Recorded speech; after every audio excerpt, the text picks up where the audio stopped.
Good morning, good morning, good morning. How is everyone today? Welcome to the Pillow and Blanket Fort. I hope that you found the tray of cookies I put there for you just a moment ago. If you can hear the sound of my voice, that means I have the microphone plugged in and OBS is behaving itself for now. And it also means you have tuned into Grandma Plays a Game. Hello. I'm Grandma. This is my channel where I play games. And hopefully this is a place where you can come hang out in the Pillow and Blanket Fort and watch Grandma derp around in your favorite games. While you go, oh no, that's not how you do that at all. Then that's okay. We learn more by failure than we do by success. And the nice thing about having a prefrontal cortex is that we can learn by other people's failures. It's really amazing. It's a very cool thing. Now, we learn best by our own failures. You know, brick print on the forehead. Excellent teacher.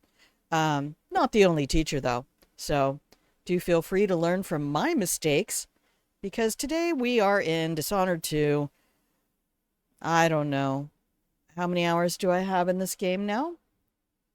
We're getting close to 300, I think. Yep, 262. We have reached, finally and at last, 100% achievements. I could go back over to Hitman, but I feel like right now in today's culture that let's not do that. I had to quit Hitman after the massacre in Buffalo.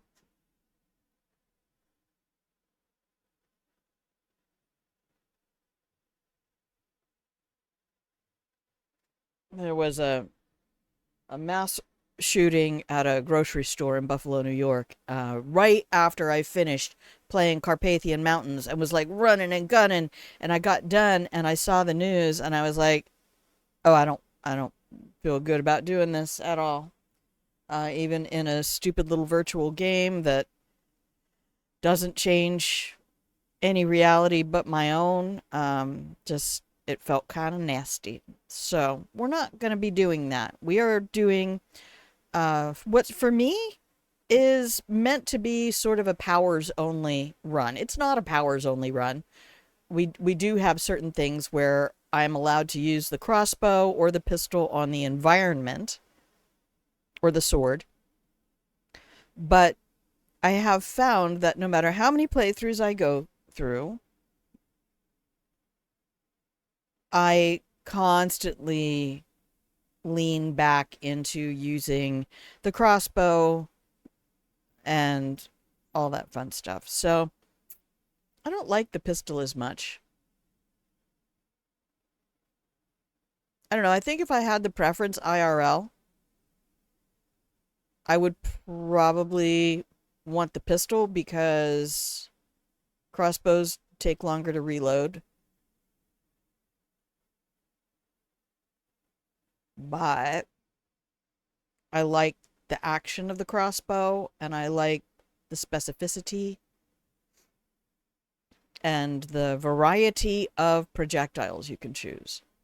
So that's what we are doing.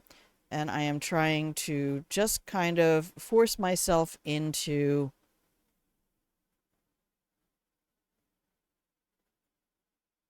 watching,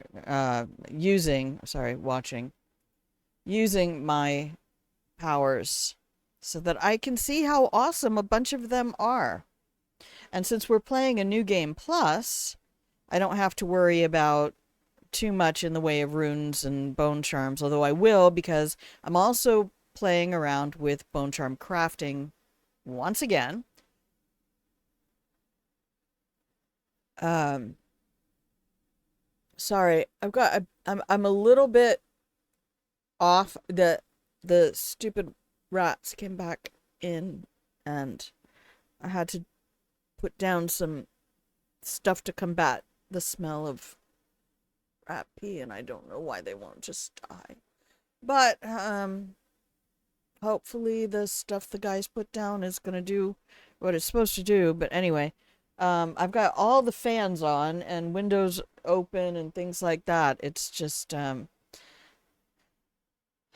have to navigate the balance between being warm and being able to breathe non-polluted air. So we're doing that. And if you notice that, a bunch of my game assets or scene assets look different, which you probably won't notice unless you're an avid YouTube VOD watcher. Hello, VOD Squad. Yeah, I was talking with somebody who made something for me to use as a break screen, and I was saying, well, I use Arial Black as my primary brand font. And then I was trying to figure out why when they said, well, okay, I'll change it. And they used that. And it was like, why doesn't that look right? It still looks different from my scenes. I went back in and I looked. OBS had changed the font. On all of my stuff that used to be Arial Black had been changed to some Seago UI. And then when I tried to send it back to the Seago UI, it still didn't look right. So all of this is now different and I don't like it and will probably be changing it. Anyway, I'm sure that matters dramatically to everybody out there. Would you like to play a game? Would you like to play a game? And then I took a lovely little bus ride yesterday and went up to the north end of the island and talked to the folks who run the store that I want to kind of do a connection with. I want to do some filming in their place. And wasn't able to talk to the manager. They weren't in at the time, but staff said, oh, you just send an email. Attention to this name, and by golly, they got back to me before 5 o'clock yesterday. So it's a really cool store. When you guys see the video from it, I'm using it for the Patreon. You're not going to see it here on stream, but if you want to go become part of the Patreon group,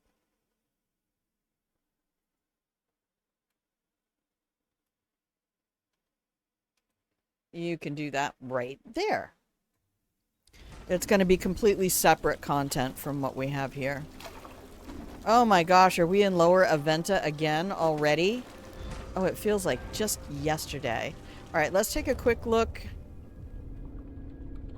What do we have? Possession, Domino, Mesmer. We've been really trying to use the shit out of Mesmer. And then stun mines, spring mines. Yeah, lots of grenade work. Because Mesmer plus grenades is champion. And then for our bun charms. Come here, bun charm. We have Spiritual Pool, which is my mana regen. So that's a thing. If you're going to be doing high mana use, go ahead and 4-point up a bone charm. We have Spirit Water plus 1 little point in Spirited for when I do need to use elixirs. Strunk Arms, because this actually doubles your choke speed when you do a 4-point charm. We did an experiment with that previously. If you want to see that demonstrated, we can always do that. I did a half and half on my possession ability. Half goes to just animals, and half goes to all possession. Yeah, some fun stuff with spring razors and stun mines. Trying to keep those fully upgraded. We just threw this in last stream because I wanted to fill out. I don't want to leave any bone charm slots empty. And since we're on New Game Plus, we're only picking up bone charms so we can sacrifice them and have enough whalebone to create some more. And unsteady hand. Yeah, why not debuff my enemies? That's one of the things I really enjoyed about Darkest Dungeon was the very clear buff debuff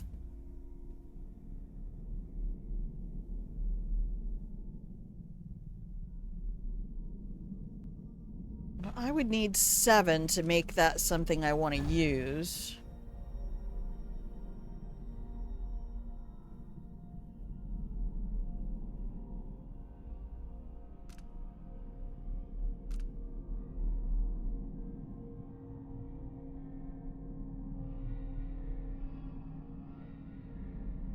I mean, I can craft runes.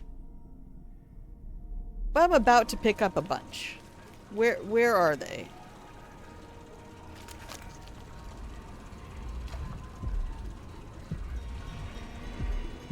Yeah, why don't we just go ahead and lock that sweet baby in. Give me that sweet, sweet loot. Sweet, sweet loot. So I hope you all are having a lovely morning. We do have some speed stuff on, I do believe. And there we go. Happy Thursday. I've been getting all confused about what day of the week it is.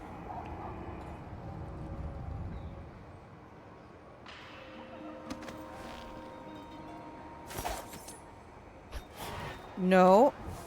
Sorry. Listen to Grandma.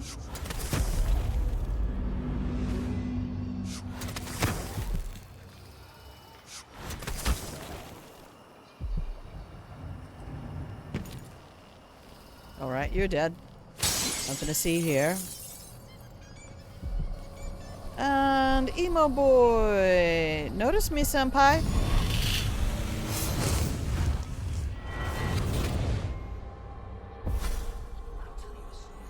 I don't want to hear about Kieran Jindosh. Oh, and if you get concerned about it, I know Stream is very used to keeping me posted on volumes and stuff like that. The voices are all turned down.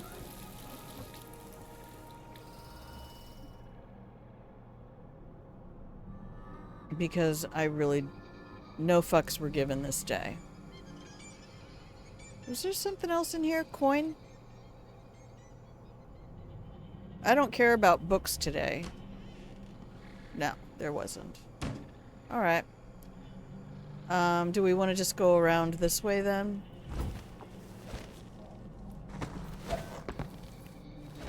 Sure, why not? The bathing salts. I don't know why I call them bathing salts when they're very clearly bathing salts.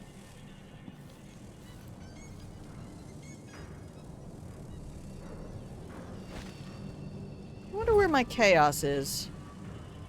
Quick save. F5 and FO.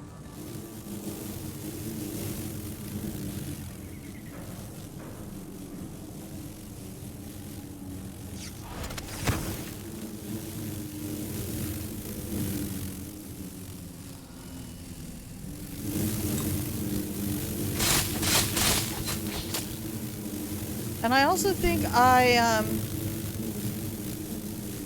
I stupidly put this on hard difficulty.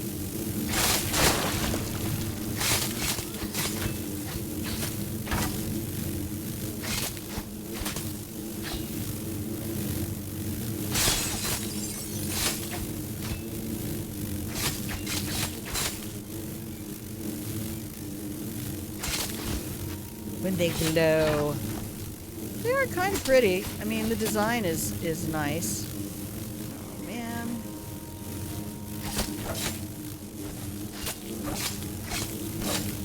Do they respawn?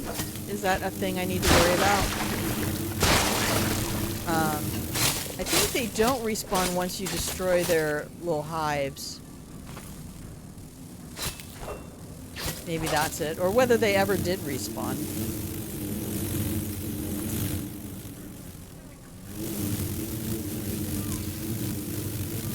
Here, let's take care of this then.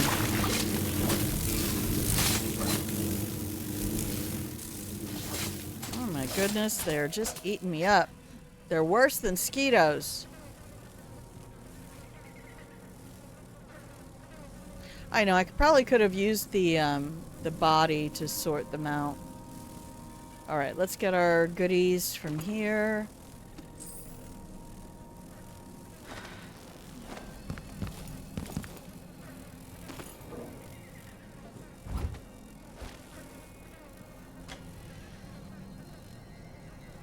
I can get my health back. Didn't I do the health thing, or did I say no, I wasn't gonna do— oh yeah, yeah we did. I think we put 1 point on health. That's right, I love using the taps. You know, it was only in one of my most recent games that I discovered you can use the beer taps in the pubs. Okay, where are we? Lower Aventa? Alright.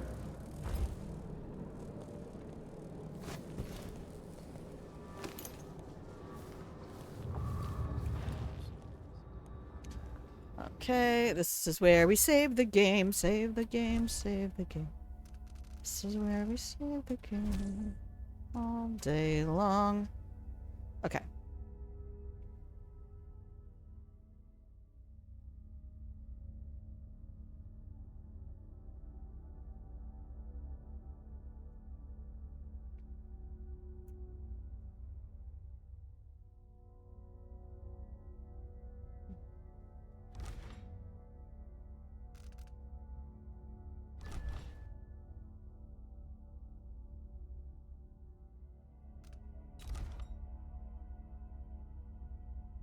Yeah, we're not really too low chaos. We took out pretty much everybody in Addermire. I was in a mood. And,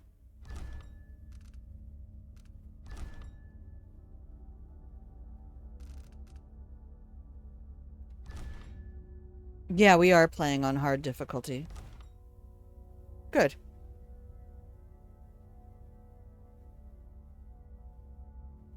Autosave and journal.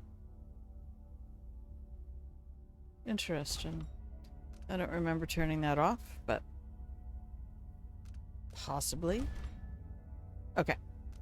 Special effects are up, speech is down, music is down. That's where I want it.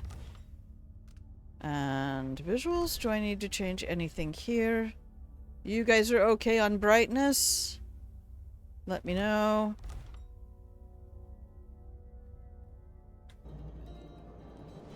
And resume.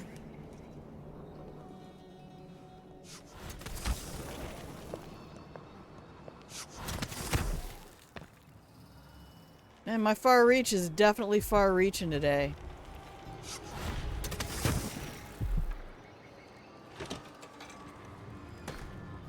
Okay, try to remember that these guards are going to be able to spot you in an instant now.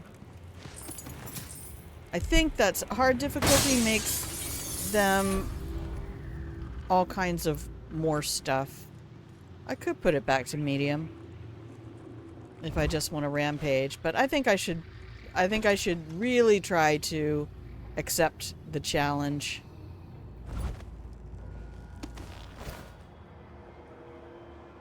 Dominantly I don't, only because I just always go, oh, I'm such a noob, you know.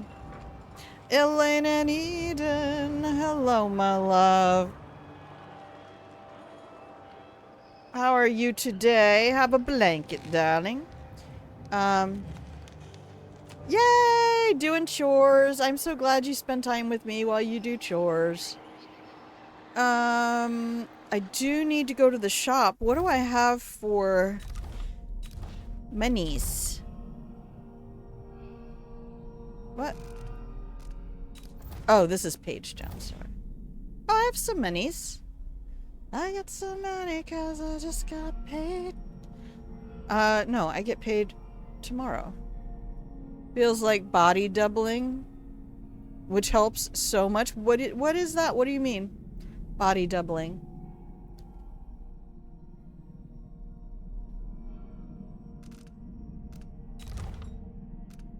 Do I want to get Whirlwind or do I want to do... We did Time Stop last time. Whirlwind sucks up a lot of mana.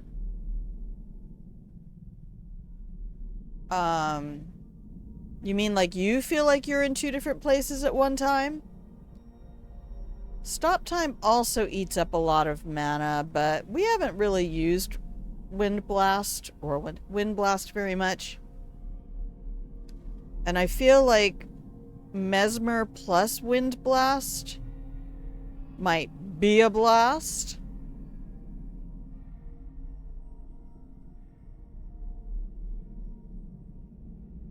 Okay, we're doing it.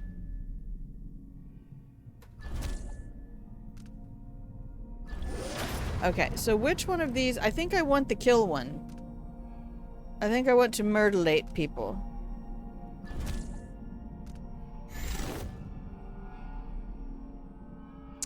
The way I feel understand it is body doubling, Elaine says, is existing in the same space while someone else is also existing and either also getting things done or supporting. Oh, yes!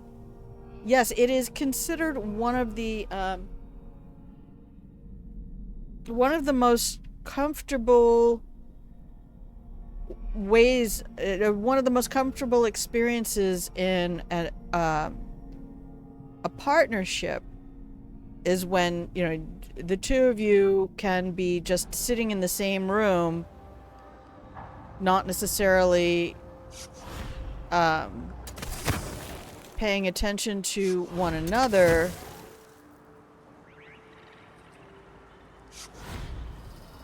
Give it me. Don't be finicky. Give it. Arrows, please. Arrows, please. Alright. I'm not... Fuck you. You are horrible. No one likes you.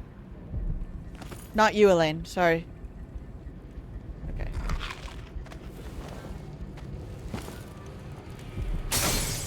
Okay, what did I get? Expansive spirit. Yeah, when you just sit in the same room, you know, we're both reading a book, just existing, but sharing space. Yes, I love it.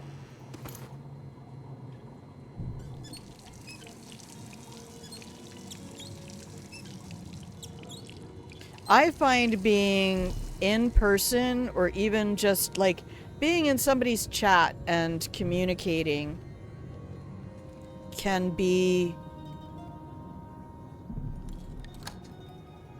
socially exhausting for me, which is why I don't watch a lot of streams anymore, because I started I know you meant in the game.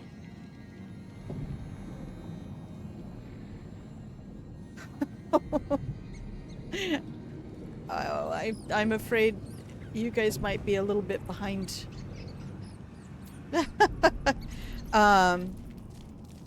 Oh, you know, I wasn't calling you a jerk. Okay. Okay, good. Now I remember. Yeah, Elaine, you jerk. Okay, so 4-8. 4-8 or 1-8? 1-8.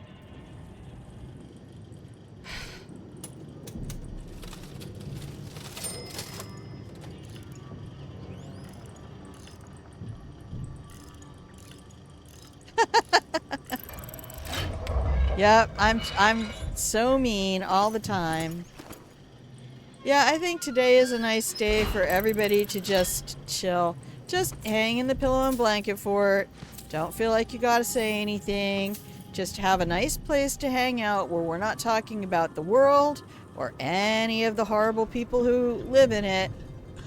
We're not talking about today's anniversary or any of those things. We are just hanging in the pillow and blanket fort, chilling like we do. Hi. We're gonna go back upstairs.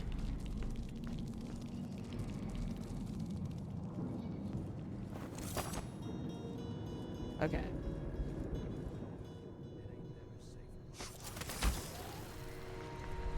Stricken Plague Doctor! Enjoy your lurk, my love. Yep, you just go hide in the fort. I had to do that with Sarah Death's stream.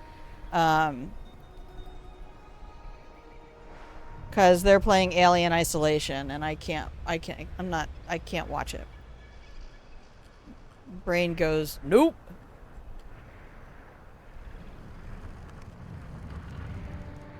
Okay, I need to get to... I think I do want to use a mesmer on these guys. So, we'll make that work. We'll just let these sweet boys come in, because I don't really have anything. I guess I could do Domino plus Yoink a Bitch. It's a little late for that now. We'll do it later. But yeah, and also because the world is a terrible place, and we hate it here.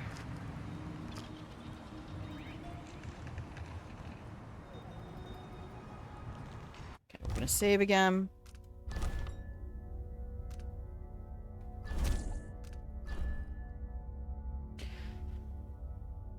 But I've been listening to different philosophy channels on YouTube. And Jared Henderson had an episode in the not so distant past about Stoicism, and that's something that I was studying for several years as part of my religious journey, was the ascetics of the 4th century in Constantinople.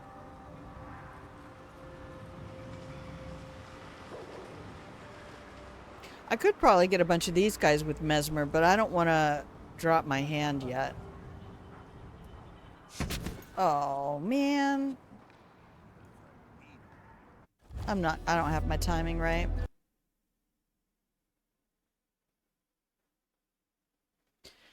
And Stoicism is really about releasing the idea that, God.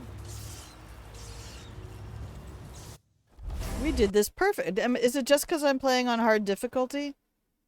Does it make the powers more difficult to use? That would be interesting.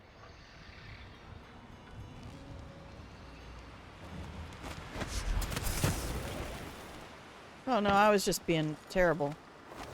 I was just being shit at what I do. What do you do? What do you do?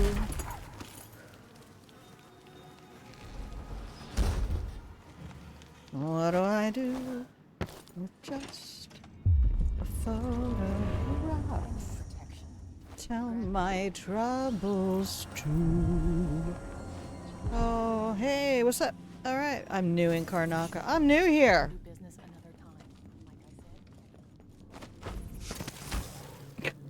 Fuck you.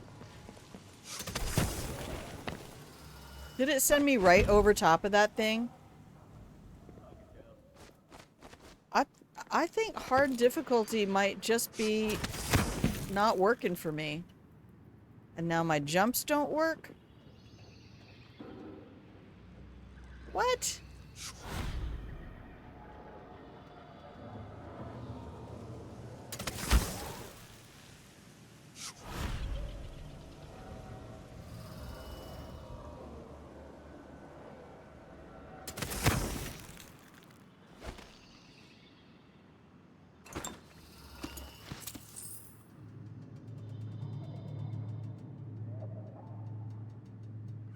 That's interesting. Why have we put those together like that?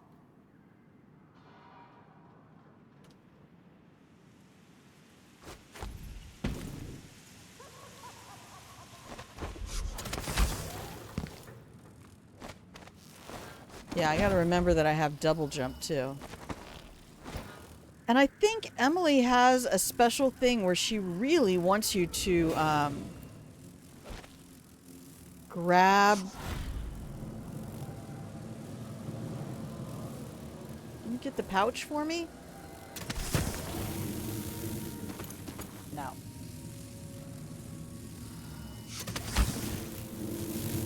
I don't know that they have anything for me.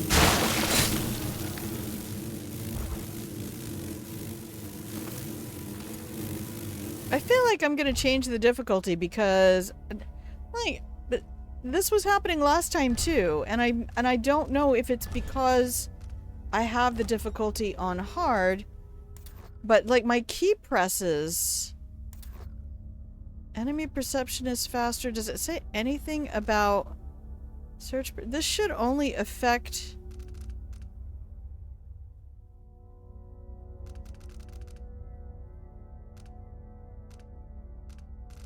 Yeah.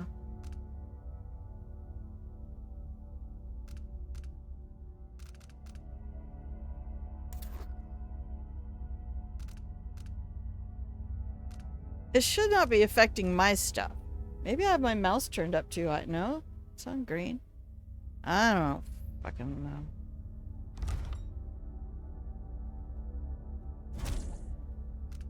I'm just gonna put it back on medium. It's I 100% am convinced it's just user error, but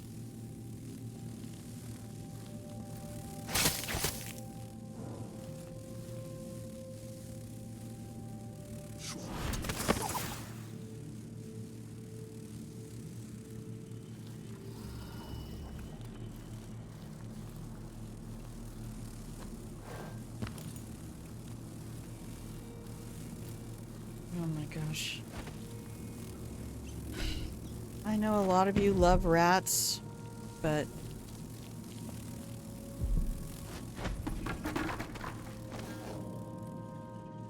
this smell. Just imagine going into somebody's apartment and they have pet rats, but they haven't cleaned the cage for months.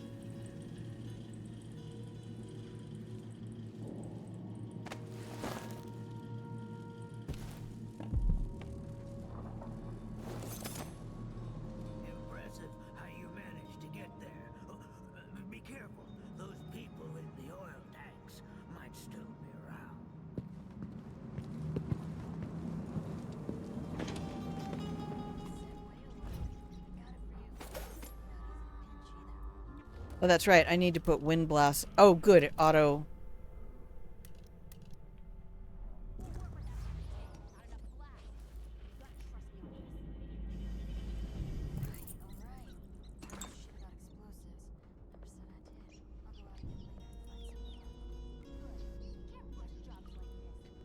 Just gonna check my mouse sensitivity. That's where I usually have it.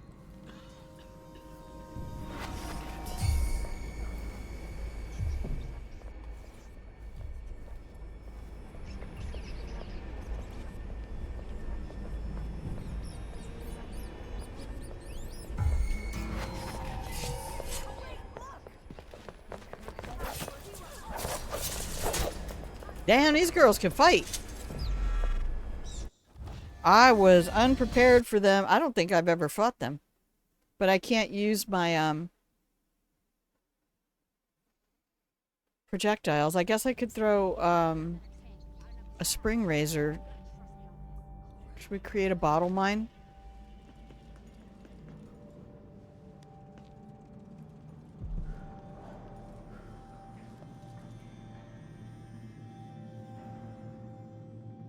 Is there anything in here I can pick up?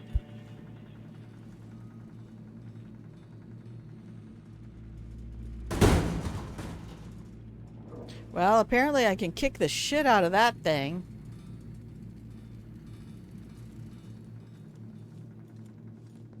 Okay, I can pick up a glass. Yes. Okay. We will make a projectile.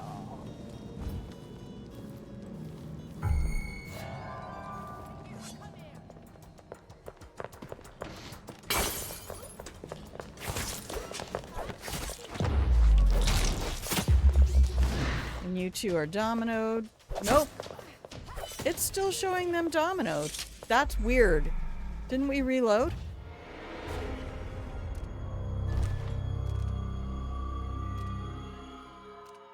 Let's just go back to this one. Something went wonky in the game file. Your save has been corrupted.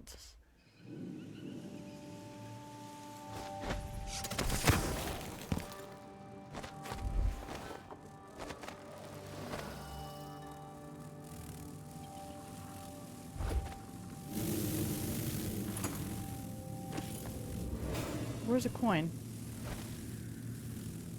Oh, I got cheated.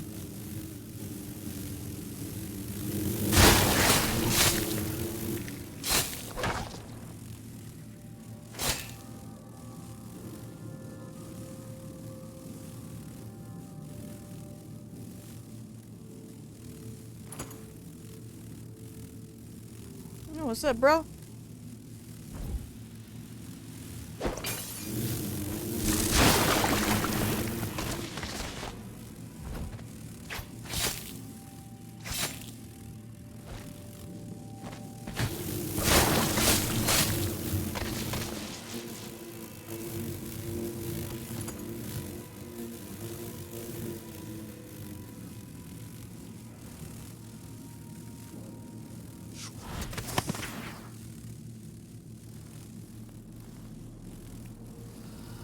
I said a bippity boppity boo.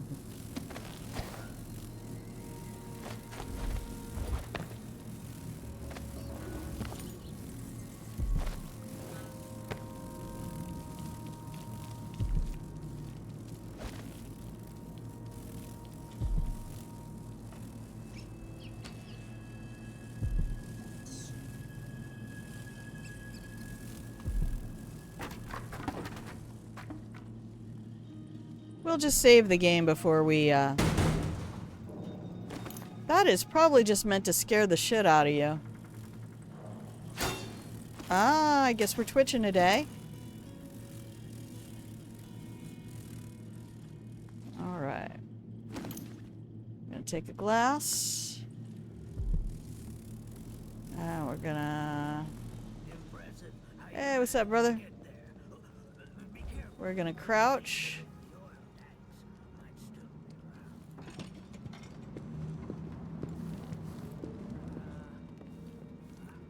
Make sure he's gone. Alright, set that down. Attach a spring razor. Oops, set that down. Attach a spring razor. There we go. Make sure we are carrying the glass, because you can just pick up the spring razor off the glass.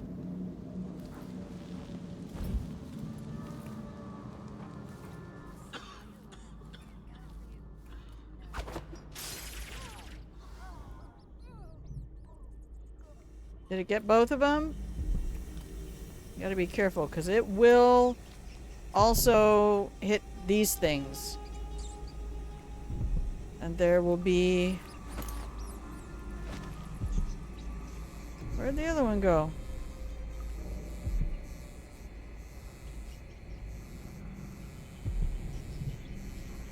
What? Did she just despawn? There might be something seriously wrong with my game. Oh.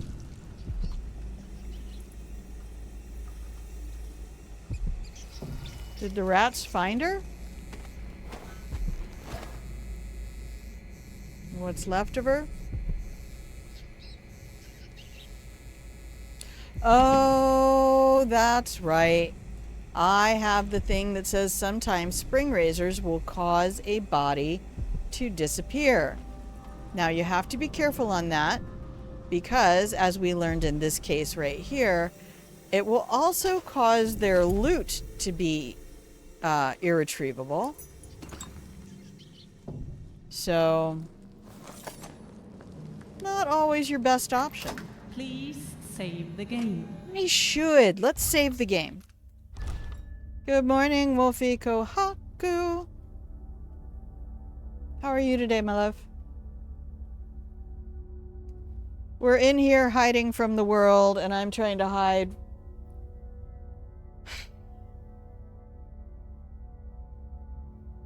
from the ongoing olfactory combat I'm having with laser rats. I put down the pine sol and the mothballs to destroy their sinuses, and they put down the urine and the decaying carcasses to mess with mine. You was sleepy and all comfy. Oh, what kind of... Oh, big egg sandwich. Om nom nom. I'm telling you, those egg burritos I make in the morning, sometimes all I do is put some salt, pepper, garlic powder on the egg while it's cooking, and then don't even add anything else. Just roll it up in that little toasted burrito and call it good.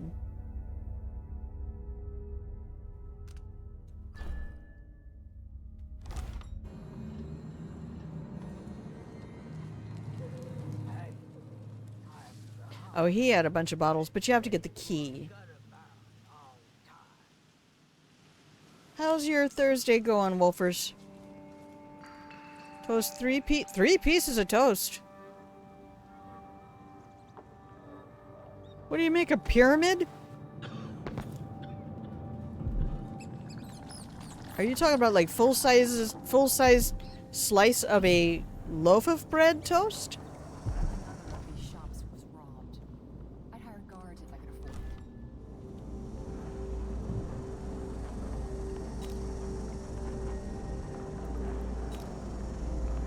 it. Okay, we got that, we got that. I'll take that. You stack them. Oh, so 2 eggs and 3 slices of toast. That makes sense now. I was like, 1 egg and 3 slices of toast? The smell of fish blood was stronger than the smell of... Yeah, let's make more space for bone charms. We had a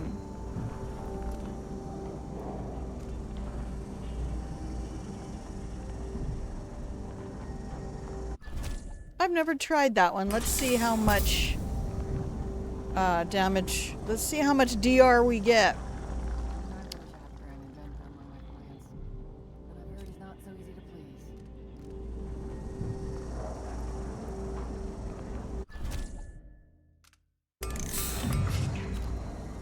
They had a burger that they called instant heart attack, and it had 2 beef patties, bacon, egg, sausage, gravy.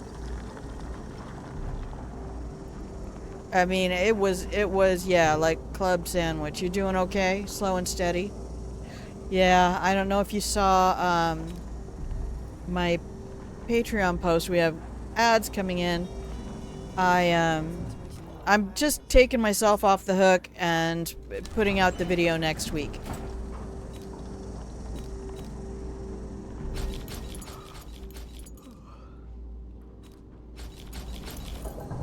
Okay.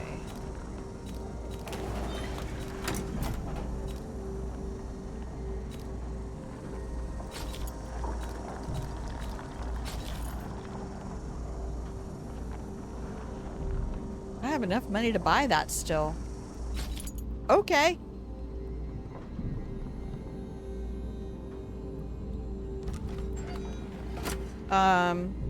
Let's save the game. Come back soon. I mean, Gosh, it's so nice to not have these people. You had panic this morning? No. Clicked on Discord and had put the conversation way up. Yeah, that happened to me too. Thanking everyone for coming to stream last week, and you thought you missed... Oh.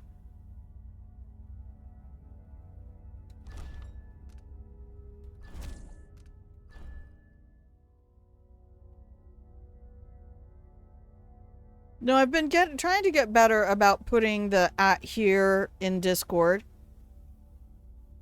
But yeah, I got up to the book rack store yesterday. I I asked permission to get a photo just of that one corner nook area because the manager wasn't there yet. And then I emailed the manager later to get permission to film, which I'm going to do on Monday. And then I still really want to rework the script for it. I don't like it. I feel like it's like I haven't really defined what voice I want to use. And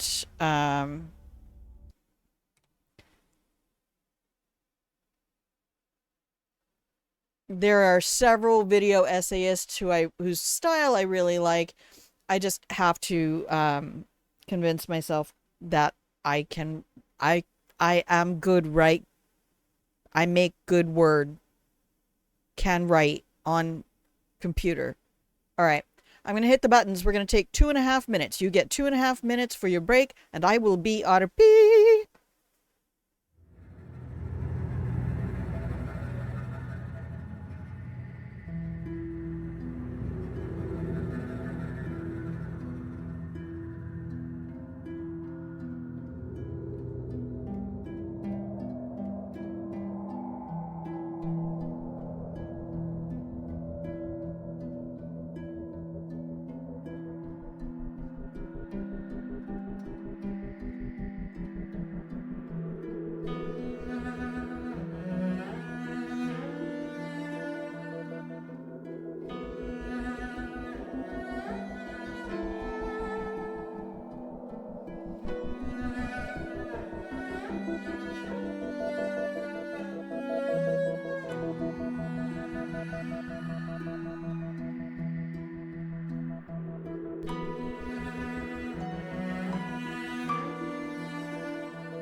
And welcome back from the break, everybody. Well, I wanted to also thank you for watching.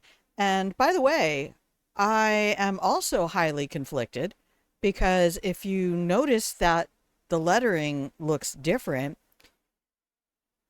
apparently OBS, even though I had everything in Arial Black when I set up these scenes 3 years ago, decided to change the typeface that my assets were in. Even though it still has Arial Black, I don't know what it did. So because I couldn't figure out why the thing you made me looked so different. By the way, hi everybody, welcome back from the break. If you can hear the sound of my voice, you're watching Grandma Plays a Game. I'm Grandma. This is my channel where I play games. But right now, I'm talking to chat. So you had made me that stuff, and I said, I use Arial, and you made it and said, yeah, okay, I changed it. And I was like, why doesn't it look right? And I'm looking at the stuff on my scenes, and I'm like, I know those are in Arial because I set everything up as Arial Black. And I'm like, why doesn't it look right? And I went in, and it had changed it to Seago UI.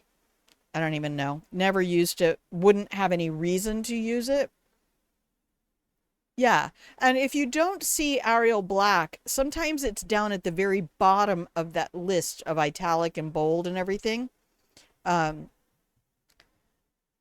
Sometimes you have to scroll all the way down underneath bold and italic and everything, and sometimes it'll just say black. But it doesn't matter because I went through and I looked at all of it and they don't look any different. Arial bold and Arial black don't look any different now.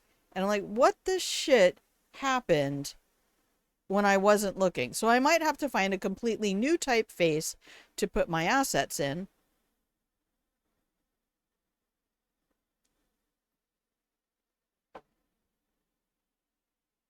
Because I don't like the look of this. This does not look right. The letters are too skinny. They should be, the lines on the letters should be much fatter than it is. So, I don't know. I don't fucking know. Because the bold didn't make it look any better. Nothing made it look right. So, I don't know. I don't know nothing no more. All I know is that I make exactly $5.30 more than I did in 1991. And I'm kind of tired of it. I'm tired of being made to feel like I don't try hard enough. So, I reject your reality and substitute my own.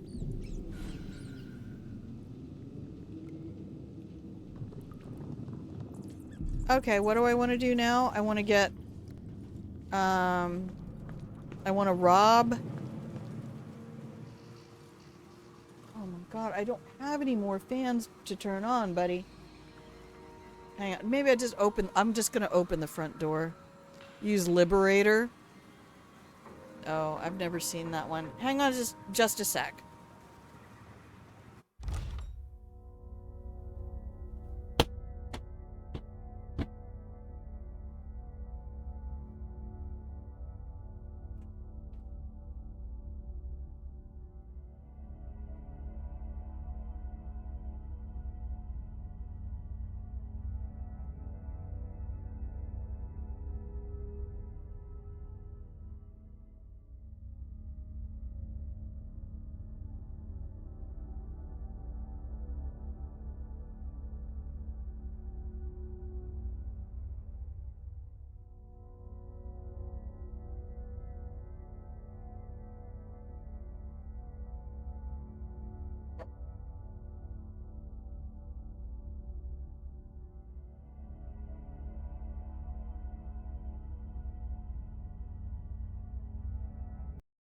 Okay.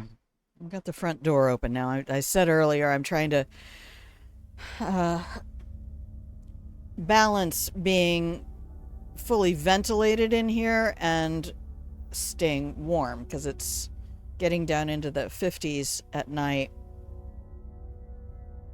which is, what's that, like 15 Celsius maybe?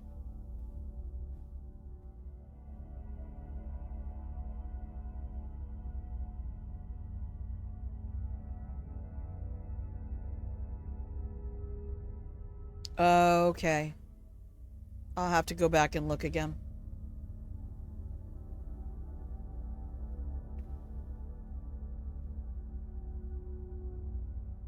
But I'll find something kind of like the images I found for the lab stuff. About 10 to 12C. Yeah, I just basically take Fahrenheit, subtract 30, and divide by 2. And that gets me close enough. Again, like they say, you know, Fahrenheit is the temperature people feel. Celsius is the temperature water feels. Yeah, see that? I can use that.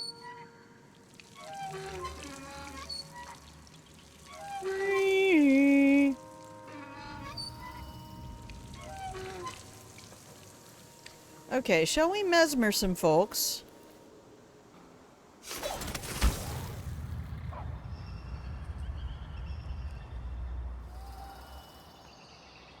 This looks like a really good spot for a mesmer.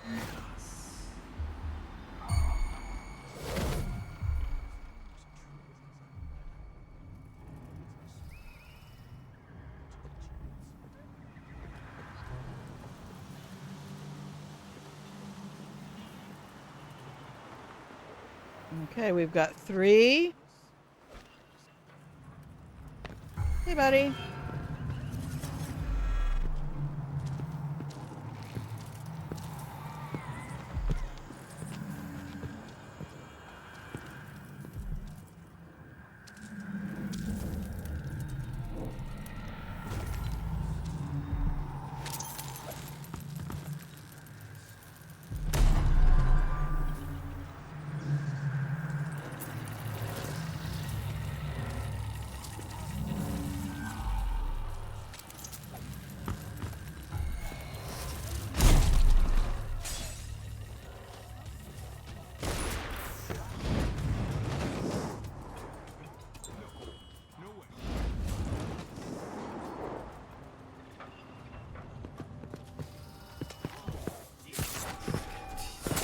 Oh no, he got me too fast. I should have jumped. Turn one of the corpses into a spring razor delivery system. Well, they're not what?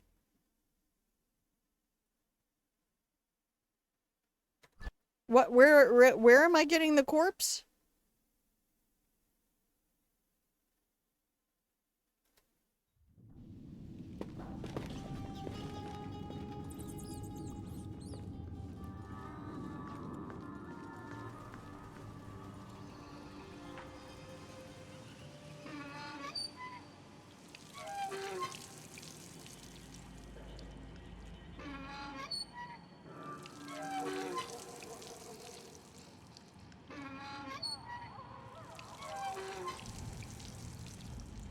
It feels like a lot.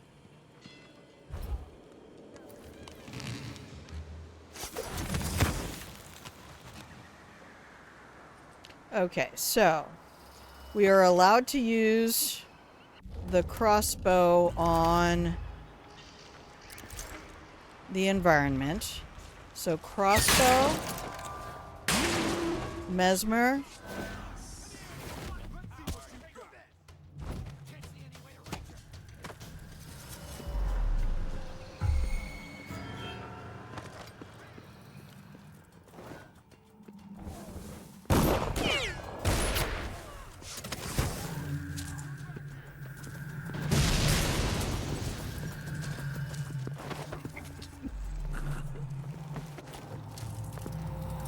and then spring razor. Oh no, it won't let you.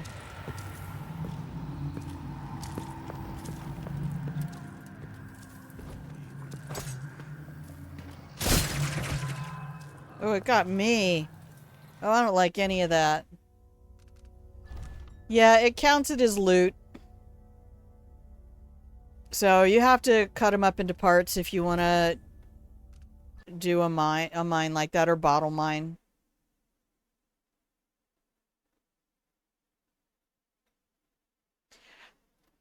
It's possible. I mean, not exactly what I want to do at the moment, but the problem is with the aim on the powers. The aim on the powers is really squirrely, and it does not like to aim the powers through windows.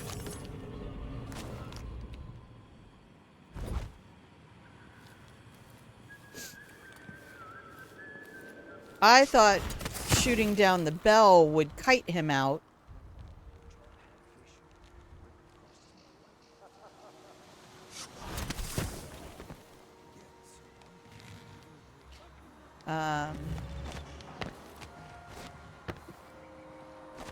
Oh, that's one of those pokey things. Damn it. I got to see a bunch of my former coworkers yesterday, though, so that was kind of nice. I'll go back over to here. I could go up top here.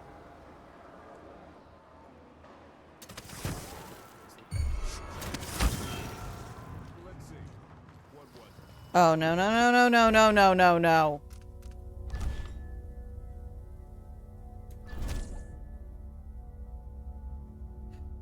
No, I mean, I'd have to aim. You see how finicky aiming the power is. No, and it's fun to come up with dumb, silly stuff to try, but I also kind of feel like I don't want to be wearing a saddle. I mean, recommending stuff, kind of fun.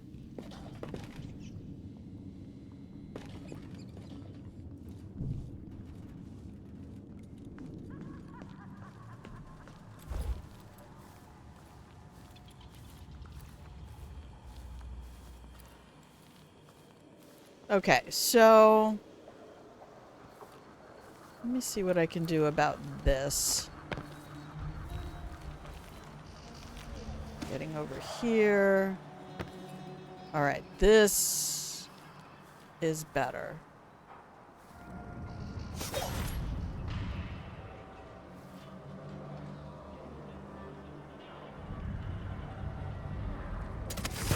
Nope, it just dragged me over there.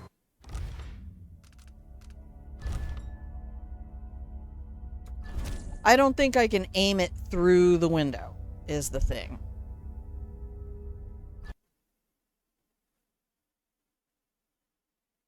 Oh, and you're very welcome to ask questions and be creative.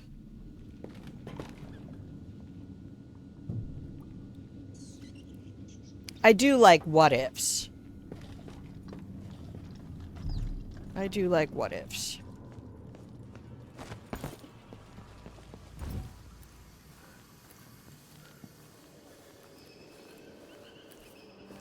So what I want to do is I want to get on top of the guard station. No, nobody sees nothing.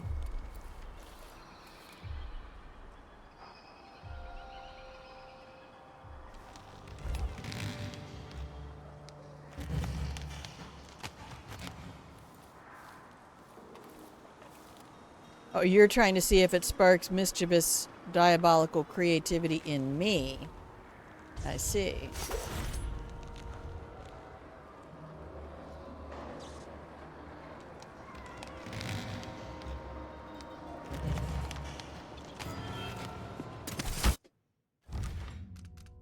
I can't have anything I want today, can I? No, fine. I'll go around and mesmer the other bitches. I still got to get those two assholes from upstairs because they kind of... okay, I guess we're twitching today as well. My fingers are really cold.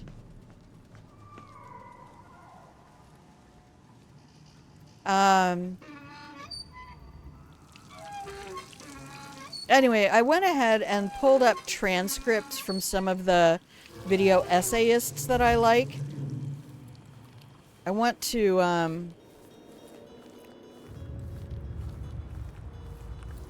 did I go back to a previous save where I had this on hard difficulty? Hang on a second. Let me check something. Oh my gosh, I did. I thought we put that back down. That could be explaining some of it.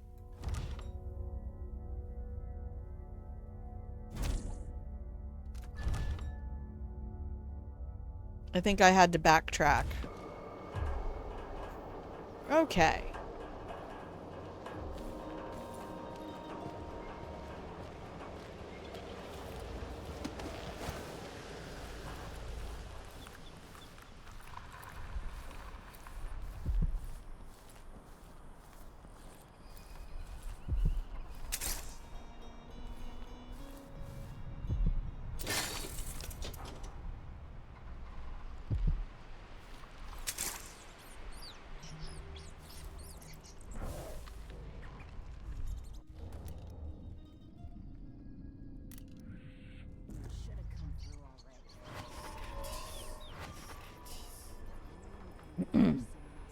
F5?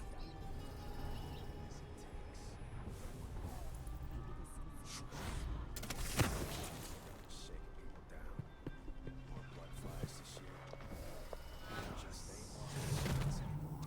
hard to make a decent living.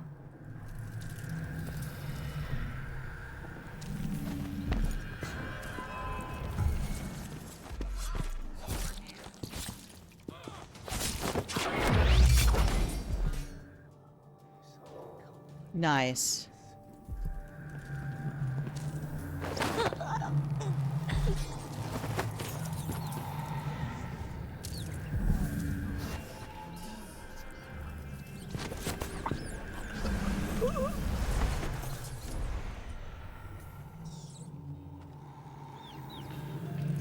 All right, good talk.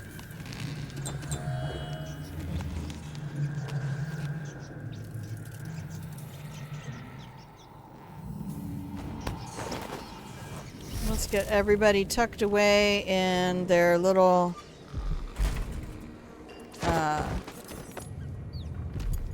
little camper over here. I probably could have dominoed that lady in the middle as well. I think I have domino for 4 now.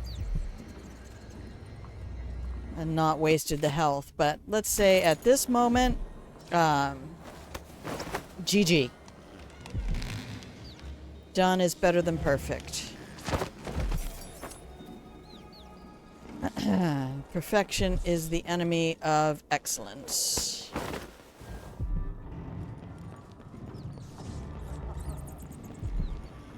Thankfully, I'm not trying to do any kind of speed running, so...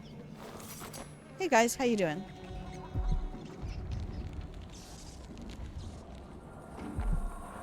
Yep. Okay. Was there something in the window over here?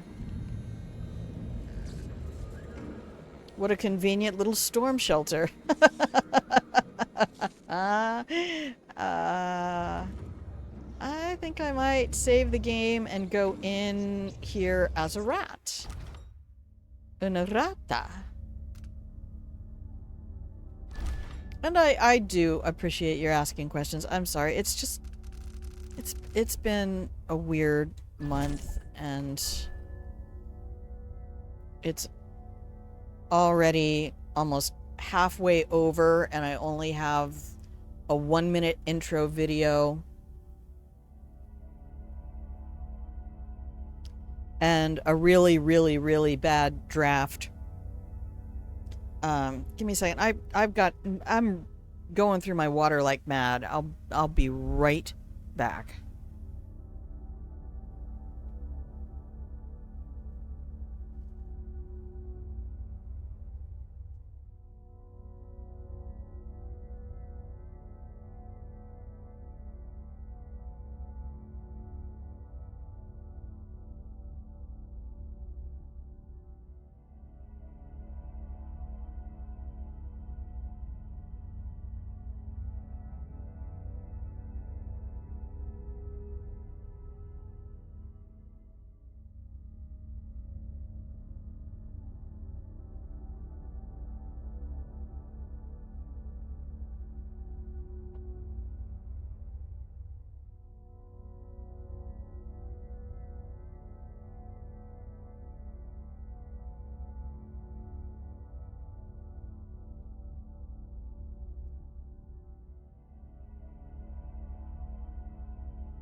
Okay, I'm back.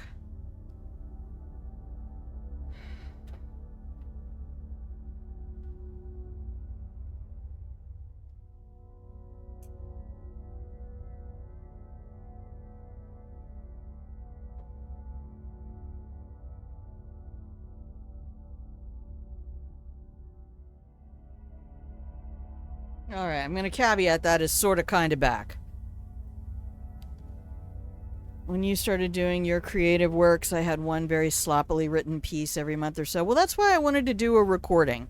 I wanted to do a recording the other day just to say,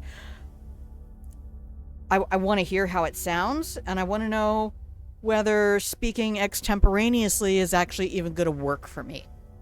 And the answer is it won't, because you see how I am on stream. It took me a couple years to finally get my style. Well, I don't have that kind of time. I need this to be a value option for my Patreon members in the next 6 weeks. So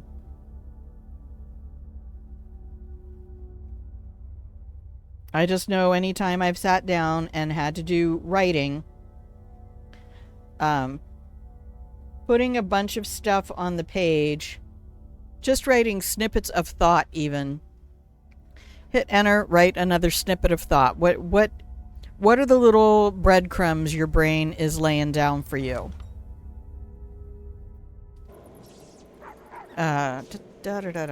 Okay. Possession is here. So we chase these guys out of this area. Alright, good. Go over here. Yes, good rat. Good rat. We won't waste any of our little ratty time, shall we? Alright, can you go upstairs for me? Ah, yes. Oh, yes. I think we might be able to do a change hosts.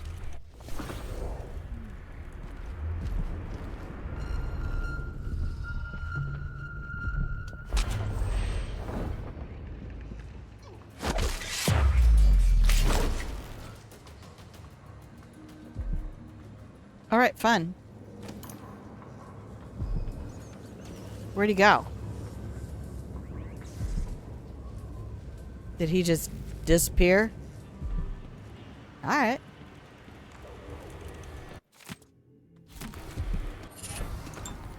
Okay, gotta remember I can grab things with the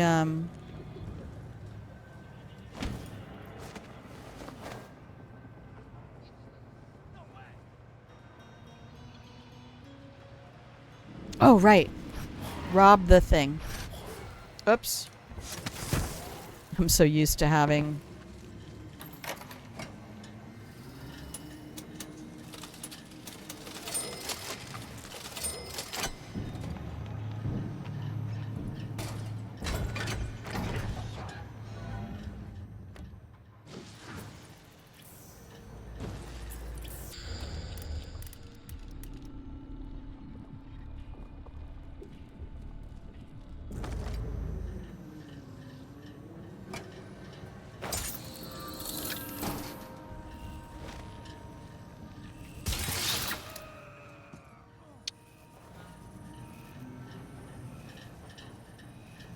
Okay. You understand? You said you feel different when streaming and recording solo. Yeah. It's not the same. I can't... It's different when I'm in a discussion with someone and I can really go, oh, okay, here is some new information someone has put forward to me.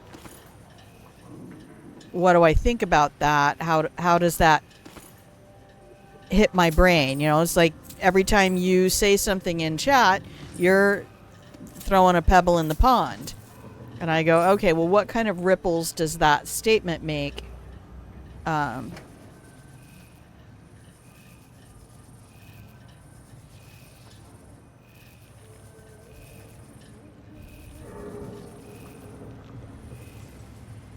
We have a couple more charges on this thing.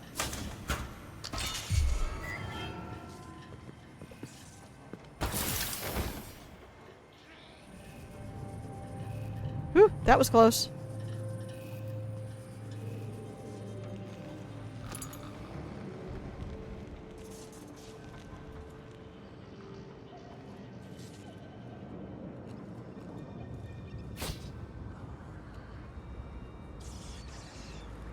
Weird, that doesn't have collision? Oh, there it is.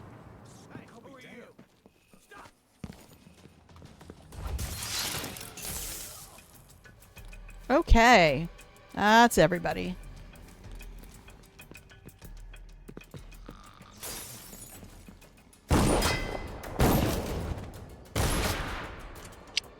There it is.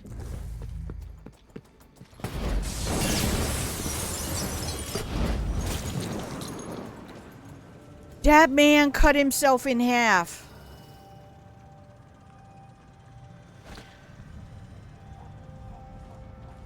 That is also a possibility, Wolfie, and I have considered that as well. I just think right now I'm going to do better like I did with the intro. The intro came out very good with a script. I modified the script several times, and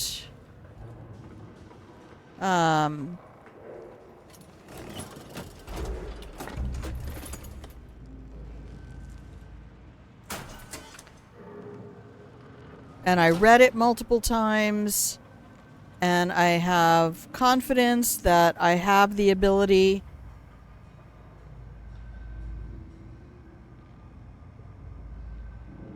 to make it sound like a natural voice. Just, you know, I'm speaking to people in a totally natural, normal way.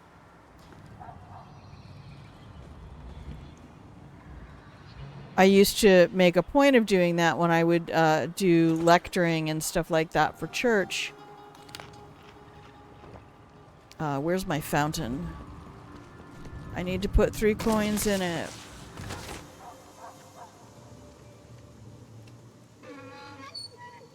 And people would... I didn't do it often, but when I did, my whole goal was trying to get... What did the voice of the author... What would the author sound like if they were saying this to somebody? I heard of getting benched, but Jesus, that's taking it too far.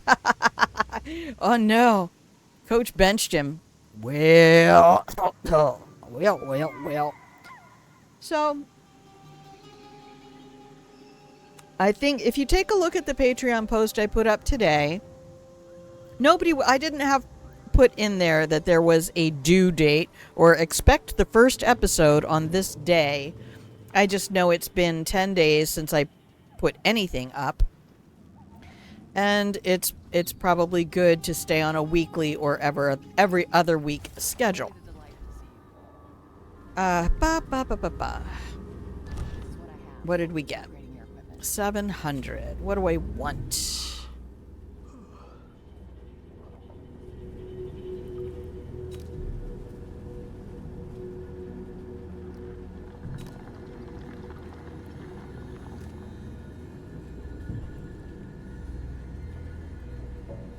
So if I don't throw it at a living target, so it will effectively turn this into not necessarily a sticky grenade, but yes, that's exactly. Recording a paragraph multiple times with different tones. Well, plus the fact that I wanted to... I grabbed one of Max Miller's tasting history transcripts because he does about the length of video. What it says on contact with living targets.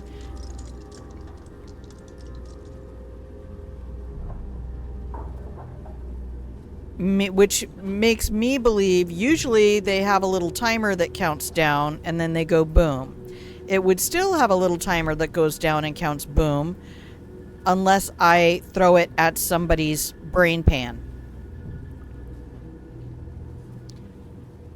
But anyway, I pulled the transcript from Max's video because he does about the same video length I want, and I just needed a word count. It was just like, just tell me how many words is 20 minutes of video essay.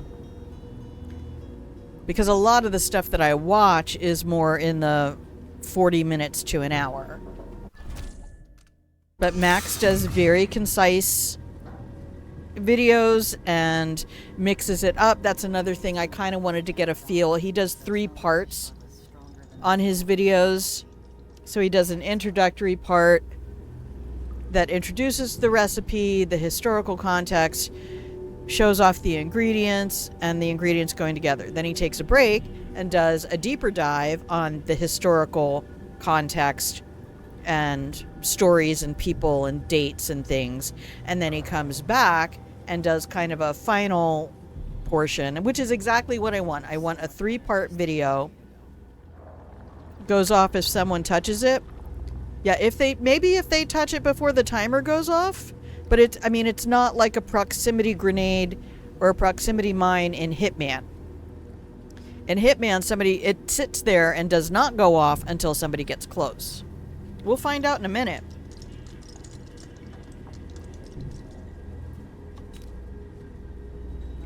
Those are all fully upgraded, so let's go get some gear.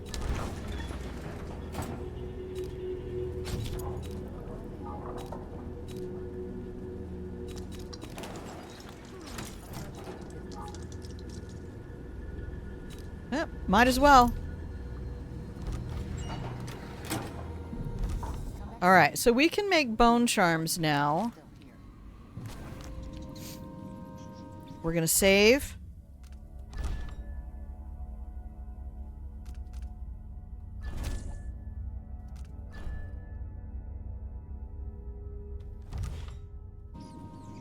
And we're gonna go, since we have 3 more bone charm slots.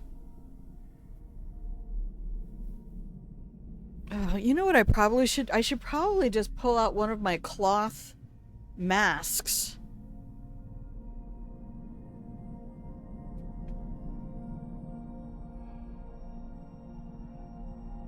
And wear that when the smell gets bad while I wait for all of my pine sol and other anti-stink stuff to kick into gear. The other thing that happens is a lot of times that urine smell is strongest right before the decay smell, like when they evacuate everything, or right before they die because they can't throw up. So,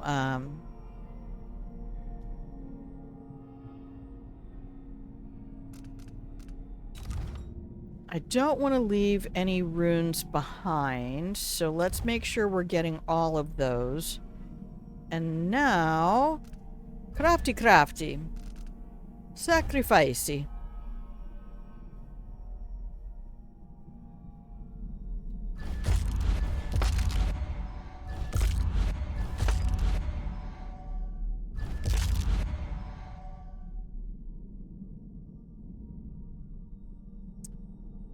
Oh, yes.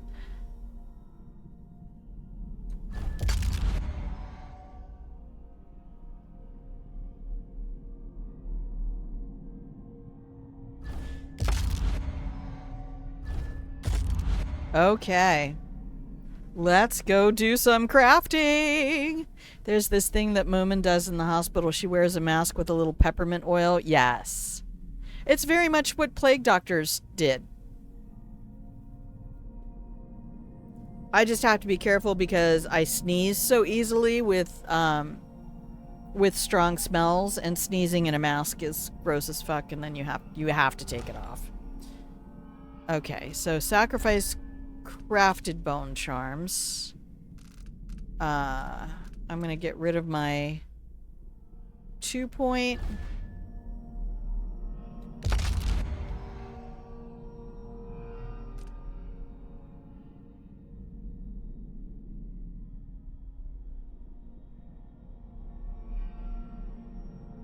Well, let's go crafting for a second so I can see what I get. I definitely want Void Rapture.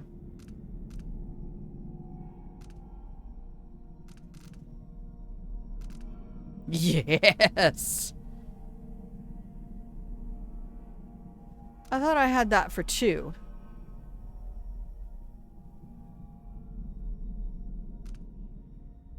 Yeah, no worries, thank you. Yes, with herbs. See, herbs I would probably be fine with. Just make a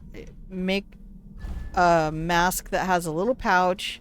You just drop some rosemary or something in there. I would be fine with that. But oils, like strong smells, will definitely cause me trouble. I don't want sometimes. I want all a damn time. I want everybody to find their way to rapture. But that is a very good idea, and I know people who did that during COVID. There were days I wanted to, because that's one thing you find out when you're wearing a mask is how fucking bad your breath is.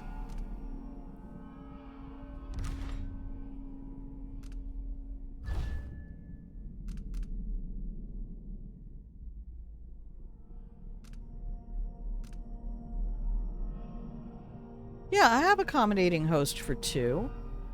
And agile will for 2. It's only showing them as for 1.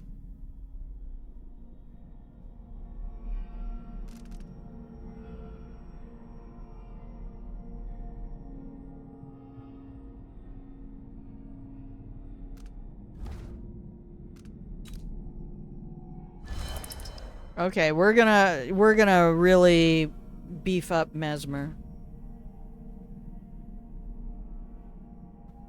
Okay, let's see if I have anything that will boost Wind Blast.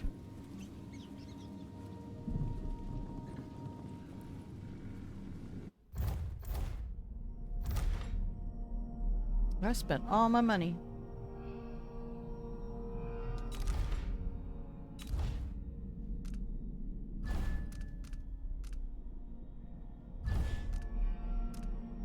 Okay.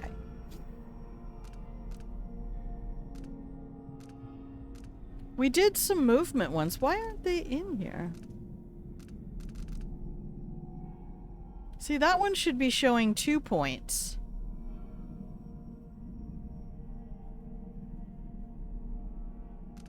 Are bone charms bugged?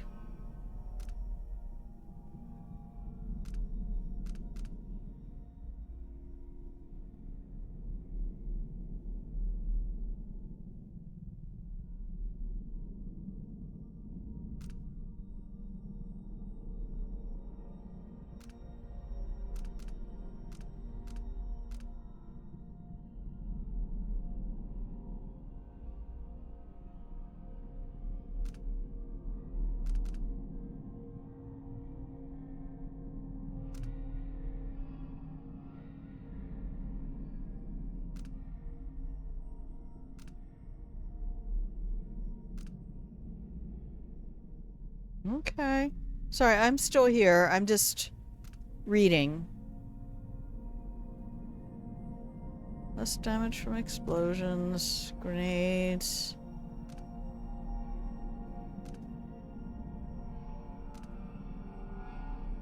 I don't have dark vision.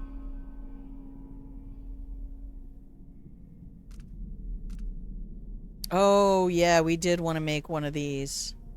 But I only want that to be a 3-pointer. I think we get away with 3 points on that one. So let's see what else we have.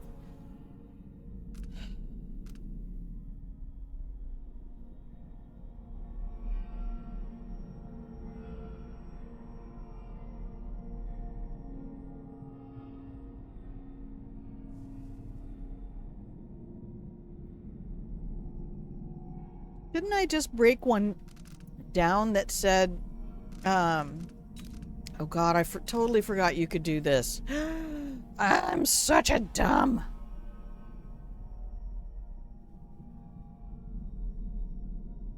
I swear we just got one that said overall mana is improved.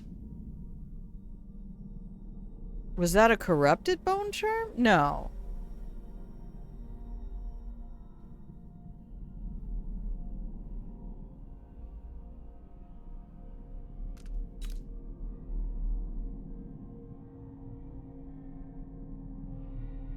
Movement, climbing.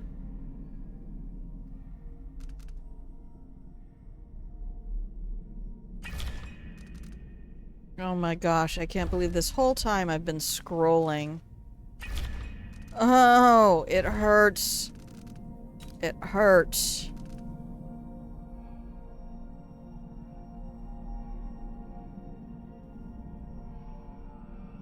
See, this is why. This is why I say you guys are just going to be out there swearing at me.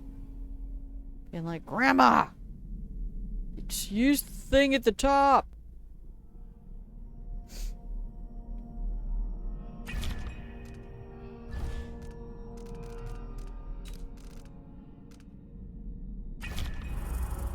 And funny enough, they're not in the same order as the scroll.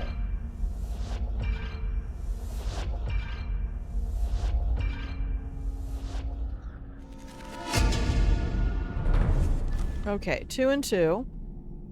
Okay, now we can do one of these. And we can make that this.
Okay.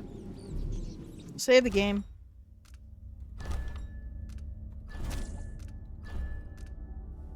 I like it this way.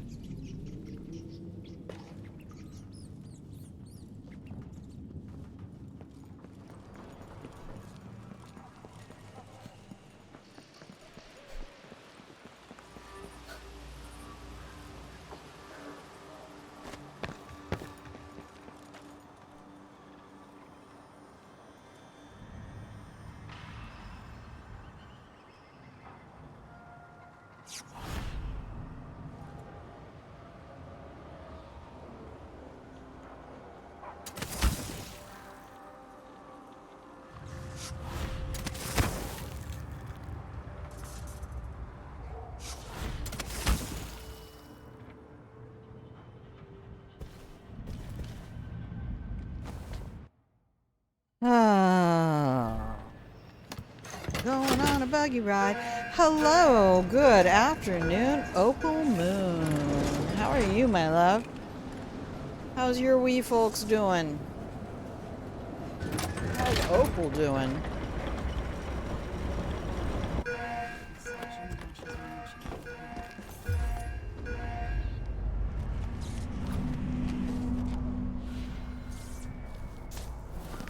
Okay. How do I want to do this place today? I kind of feel like I just want to go up, up, and over.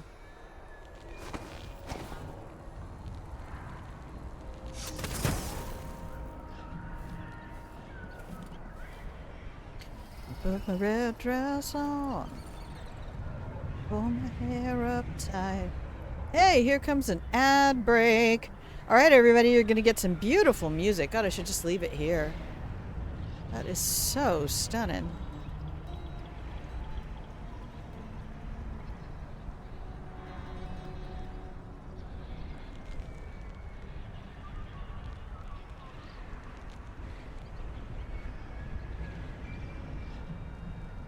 Okay.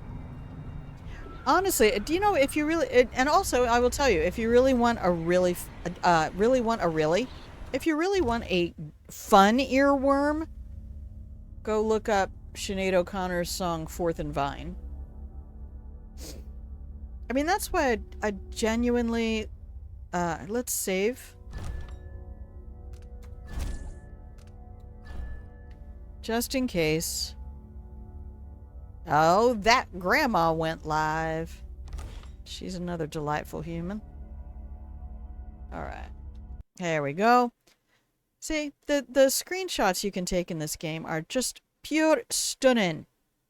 Pure stunning. Alright, here we go. Just in time for the commercial break. You're going to get 2.5 minutes. I don't even know what ads they play on my show because I never see them. But we're going to be back in 2.5 minutes. Everybody take a moment, stand up, do the stuff you got to do, refill your hydration vessel of choice, hydrate, and I will be RB.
Welcome back from the break, everybody. Thank you so much for being here. Oh, Opal, I know what I wanted to show you. I will put it in. Do you have access to PowerPoint or any kind of a PowerPoint emulator? So yeah, welcome back, everybody. You're watching Grandma Plays a Game. I'm Grandma. This is my channel where I play games. Sometimes I also talk about cognitive development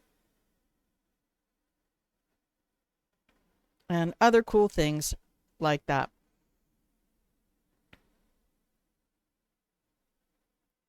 So, today we are just experimenting in Dishonored 2.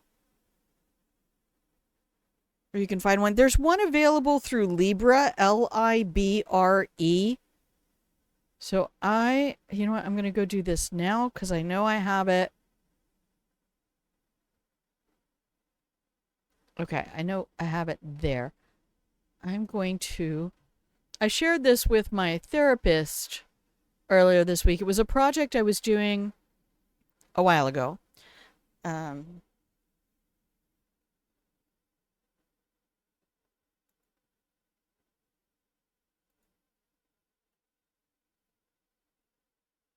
you under Opal Moon in...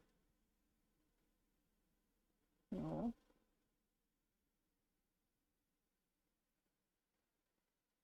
Why can't I? Hang on. We'll go over here. Are you on Discord now? You are. There. Send message. Message. All right, y'all just gonna have to chill for a second while I do this, because I took extra courses in child psychology and I had to listen to my own instructors talk about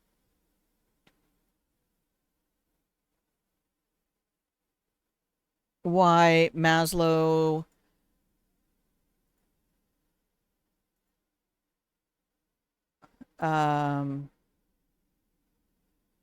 so I'll send you also the JPEG of like the core concept. So I'm sure you're familiar with Maslow.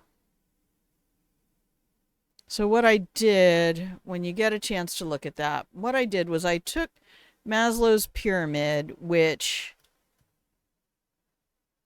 Good, you have Libra. So Libra is great for Microsoft emulations. So anyway, Maslow's hierarchy, for those of you who don't know, I can't show it on screen because I don't think I have it. Did I put it in my... Oh, go away. Just...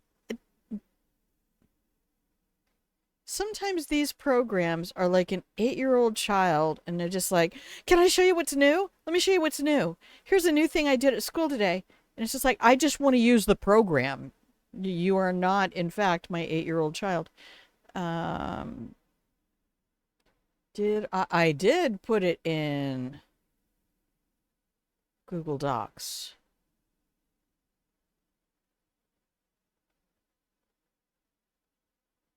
So, oh, go away. Take a tour. No. I'm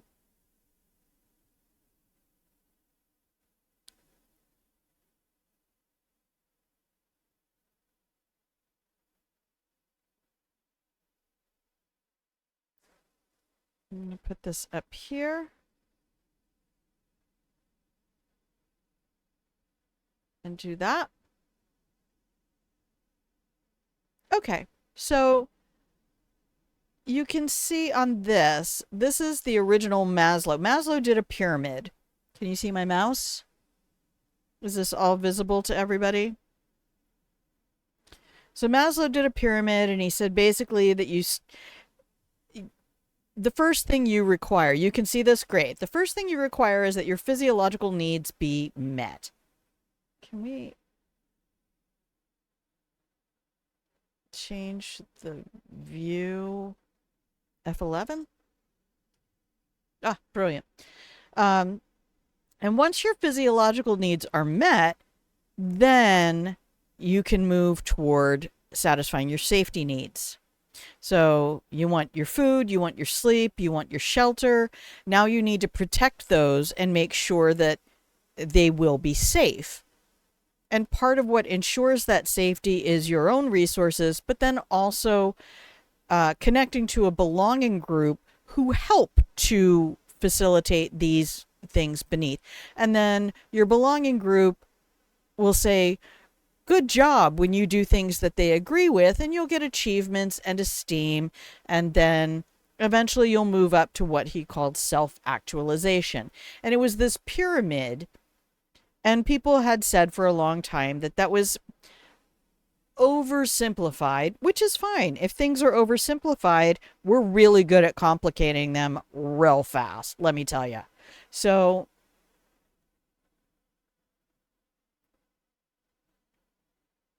just make sure nothing's covered by the scene assets. All right, so we're just going to do a little tour of this because I thought, well, what if this were more of a sphere? So not a 2D circle, but an actual sphere. And let's look at the cognitive spaces where that needs to happen. So first I turned it into the sphere and said this one here, because This is the one that involves the most connection. As far as humans being a social species, this one really should be the biggest, not because it's the most important, but it's because it's the one we spend the greatest percentage of time relying on, and why social media can hijack us quickly and easily. So I broke it up into 3 different segments. Let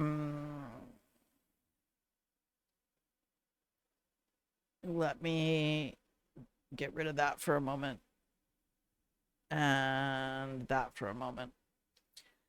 Yeah, so those 3. Oh, no, wait, I can put that other one back. Here, you go back so we know that this is. So you have 3 different areas. Your social need. So you have physiological needs socially. You have physiological needs as far as yourself, grooming and things like that. And then you have physiological needs when it comes to contributing to society. And then they move up all along the way. So that was just my breakout of them for this experiment. Your mileage may vary. You may decide that those areas need to be revised or completely replaced. So then I came out with, in your social needs, physiological is basically emotional regulation, things like that. That's what's really the physiology that affects your ability to be a social creature. And then the physiology that affects satisfaction with who you are just, I focus on basic things like grooming yourself. And then for work, satisfaction with your contribution to society is about, well, cognitively, what are you able to do to satisfy yourself being a productive member of society, but also to be a valuable resource in a social sphere. And then we move up on each one of these. So physiological, safety, belonging, esteem or achievement, and then what does self-actualization in each of those areas look like? Then I looked at cognitive development and brain development, where you start with your basic ages 0 to 7, and I break everything up into 7-year increments because it kind of tracks with brain development. Brain development really should be like more 2 to 9 or 3 to 10, more than 0 to 7. They still are 7-year increments, but the ages may vary depending on diet, environment, genetics, and things like that. So what you're doing in this very first stage is you are training an instinctive creature. The instincts of this creature should gravitate to. So first stage brain development is basic Maslow: food, shelter, sleep, exercise, health, physiological needs with efficient surplus, others who promote your security and whose security you promote, confirmation and acceptance from the belonging group, and creative leisure, play. I should just do this for my first episode. Now you've all seen it though. And then what we do, if you see here, the first circle then gets an expansion around the outside. So these are the extensions. If the first circle has been satisfied, these extensions can develop. So again, the ages at which this might happen vary. And again, why I think that should be more like 2 to 9, 9 to 16, and then on from there. Because this is really the prepubescent age of prefrontal cortex and social awareness just beginning to develop. So now you want to be able to exercise control over your basic needs, when you need to potty, when you need to eat. You want to have your hand on the lever about your basic physiological needs. And then for safety, you need to discriminate between lack and surplus, sorry, based on that control. So I controlled my food intake, but I was still hungry. And, again, then we're moving up. What rewards mean something to me? This is where children begin to be aware of their position in a social hierarchy that's been trained by instinct with their families, but now is moving into, what do my friends say about me? What are my friends' lives like? And now you're able to play with other people. It's not just creative leisure where you can play, but now you're not, here you're more watching what's modeled and mimicking what's modeled. Here you're taking what you learned in that first stage and extrapolating it out to playing with other people. And that's where you're playing more cooperative games, and why it is a complete idiocy to take children under the age of 9 or 10 and put them in team sports. While they might be capable of doing the thing you're asking them to do, their little brains are not in a place where they can create schemas on that are going to be effective for life goals. And then you move into the adolescent stage. Again, this should be more 16 to 23, where the first two spheres have been completed, and now we're building the outside. So this whole thing looks kind of like a jawbreaker when it all happens. But so you're bringing these things together. So you have a desire in this stage of brain development.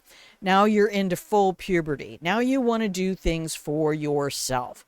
You're going to experiment with your control of safety, right? You're now a risk taker because that prefrontal cortex is coming in and demanding that you learn how to make proper judgments, how to exercise discrimination. So you're going to experiment with too little food, too much food. How cold can I take it? How hot can I deal with it? Bonding with others who share common physical and intimacy needs. And that's not about sexuality in any way. That is about human intimacy. So other people who like playing in the snow, or who like hiking, or who like eating chicken wings, and other people, who are okay with deep conversations, or cuddles and contact, or whatever bonds people at more intimate levels of friendship. And then active pursuits of rewards. Now, instead of just being recognized, oh, you're really good at this thing, now I want to be good at a thing I might not otherwise be good at in order to get rewards. Right now I'm chasing that by challenging myself in areas I wasn't previously doing. And then you start working on an experimental creativity, where in the previous level you're doing cooperative creative leisure. Now you're making up stuff. You're working with theater. You're working with making up rules, new rules to a game, or playing with TTRPGs where the rules are constantly changing. And then, yeah, that's physical needs, assured survival, cooperative living, altruism, and creative leisure is when all those spheres come together. So, yep. There we go. I kind of let it die at the end there because, I couldn't quite figure out where I was going with it. But I will say that, hang on.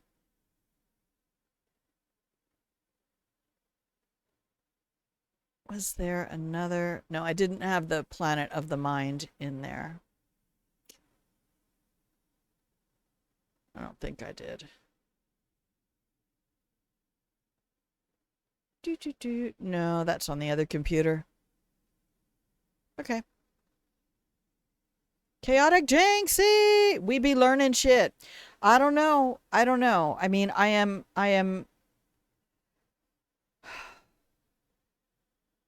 always going to be a teacher. I'm always going to be a curious person. I'm always going to be fascinated by the 3 pounds of electrified bacon inside my skull and how it operates this biomechanical suit that I live in.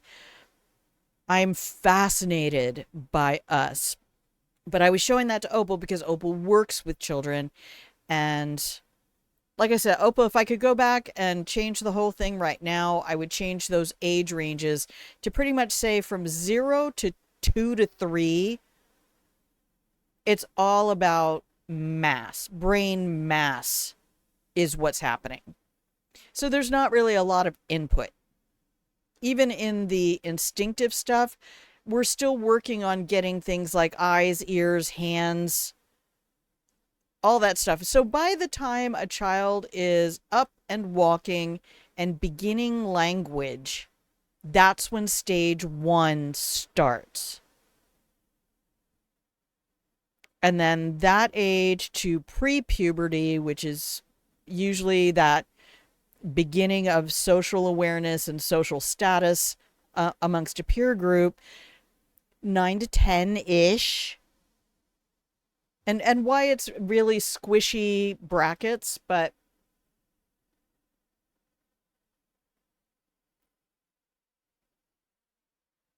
that's the shit I do in my spare time, y'all. Hi, Jinxie. I love you. Yeah, the super early ages are their own things. Thank you. I appreciate that. Yeah, and the environment that, you have that nature versus nurture. So there might be a lot of, I love that, by the way. That's really cute, Jinxie. But I thought you might appreciate looking at that and putting your own twists on that as you're dealing with young people and seeing if that has any benefit to you in sort of looking at where they are. And I mean, that's always my thing as a teacher was looking diagnostically at where a kid is and what they might be kind of not being completely 100% on. It's sort of like that kid who appears to have a learning disability, but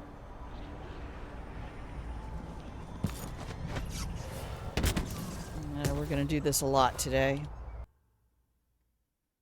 Oh, that's probably not an F5. I'm probably going to F9 myself way, way back. Oh, yeah, when you get a chance. Yeah, we're going to load game. I need to remember to F5 here.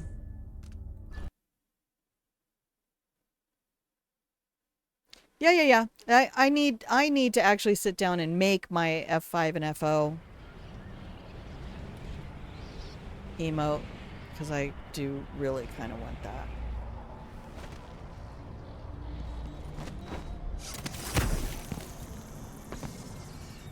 Uh-oh.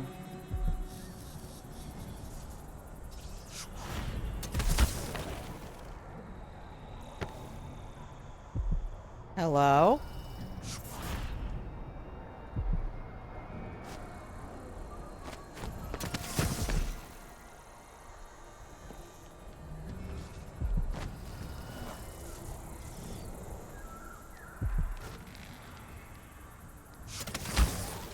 Did they want us to do tree climbing at some point? Thank you, Jinxie. I appreciate you. But I like sharing that with people because it's the sort of like little puzzle that I sit down. Now there's a very certain way that you can get this. Oh my gosh, it's not that. You have to get the far reach to show up. The little purple spot needs to be on the wall. Maybe I need to open it up first.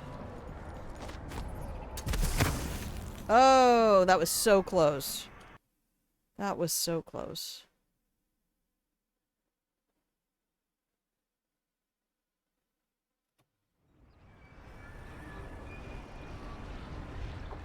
But also because I was in a Montessori school, maybe I need to... No, I'm fairly certain you have to come from here. Oh, I went right over top. Far reach be far reaching.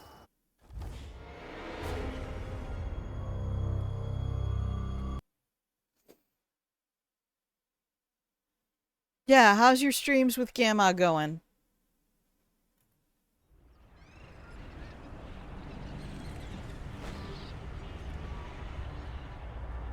I have to think about it in regards to some of them. There are so many of ours, says Opal, that mental developmental age. Yes, exactly. Due to the trauma history, yes.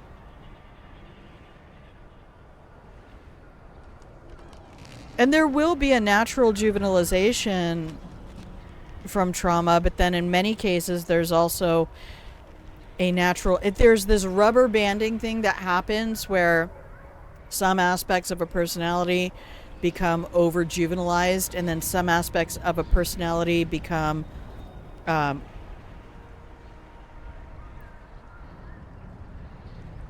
not actually mature, but on the surface mature because someone is trying to be their own protector at the same time that they're regressing. So there's this, like, when you see those charts that have an upper and lower limit, there is a rubber banding sometimes that can happen at the event horizon of a traumatic event. That wasn't it. We got to be running. Or just, can I just be moving forward? No. Oh no, I hit F5. Don't. Oh good, you have a stream today? Did it do it? Yeah, it got me. Alright. Load the game. We'll just go back. I screwed up my own F5.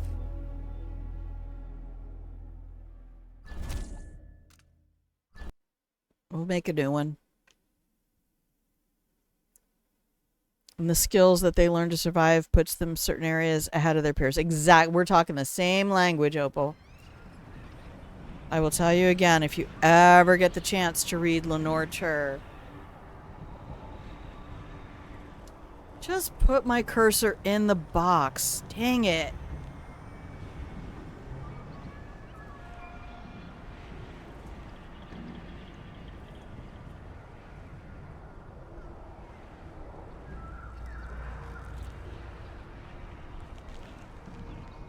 That's the author and the title. One thing we talk about sometimes is how skills are learned for a reason. So something can look maladaptive or just acting out, yes, from the outside. But if you really look into it, it was learned for a reason that kept them safer. Because that's, as one of my students, one of my middle school students used to say that to me all the time. Even single-celled creatures will move away from harm.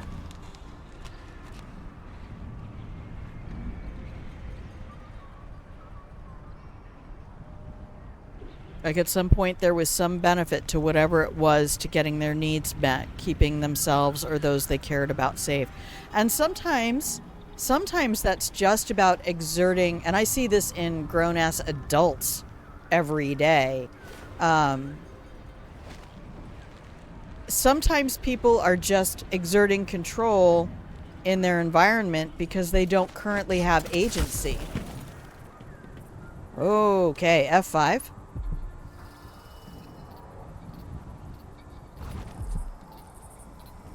So that's a lot of how I have learned to look at certain other adults when they are behaving badly, and they do, to just go, this is because I found it in home care, sometimes with older clients who really didn't have a lot of control. They were being told what they're going to wear, told what they're going to eat, everything is in flux.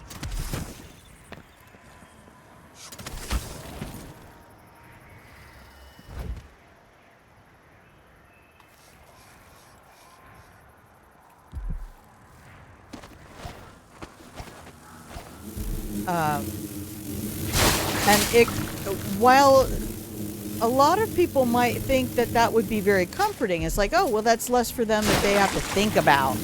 And you go, okay, but it's also stuff. It's one of the things you find out about human brains is we don't like not having control. We really, really, really like having control. So let me read Jinxie's comment now. Also, Jinxie says, I made a cute little watercolor last night. Made a funny comic type thing out of it and posted it on Redbubble. I'm going to go look at that. If anybody wants to know where to find Jinxie's stuff, you just go right here.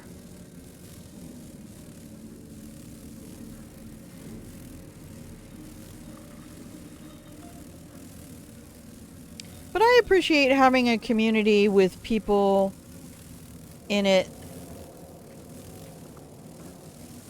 who also enjoy discussing these things.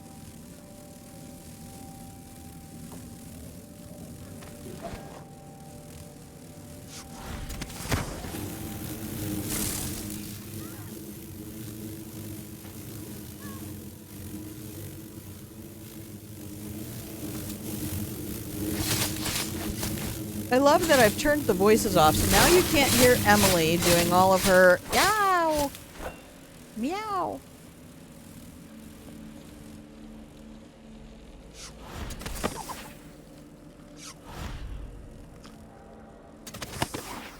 What?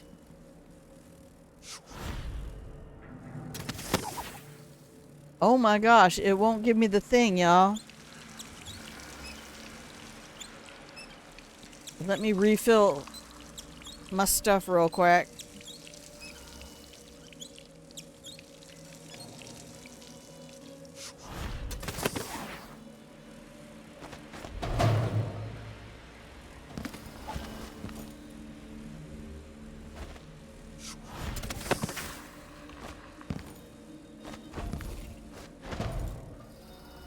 What?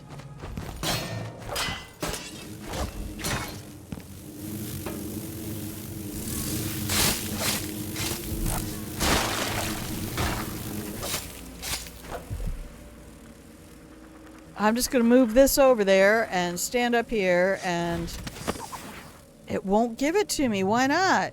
Am I full? Oh no, don't tell me I'm wasting all of this. Because I actually already have enough. That's fine. That's probably what happened. Was there anything down here? Oh yeah, there's a rune. Let's go get it!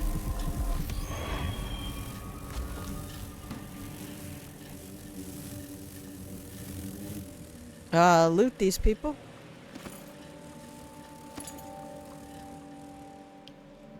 Okay. But one of the reasons that I was going to go into getting a master's in cognitive development is because I wanted to do curriculum design. And that's, again, kind of what got me back to working with gaming.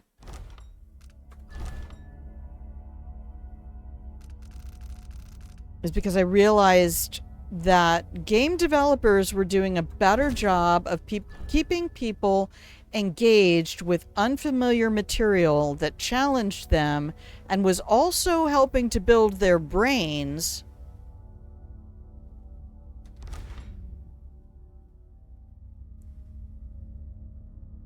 way better than curriculum designers were doing. And that infuriated me. Because I watched Rocket Jump's video game High School. And I thought, okay, but that high school actually is teaching stuff. They make a big joke about, oh, they're teaching people how to play games because they exist in a world where playing games in their world is as important as going to an Ivy League school, becoming a frat boy business major, and having your only goal in life is being a CEO of a corporation so you can live in the white wealth canopy. And they were just postulating, what if playing video games did that for you?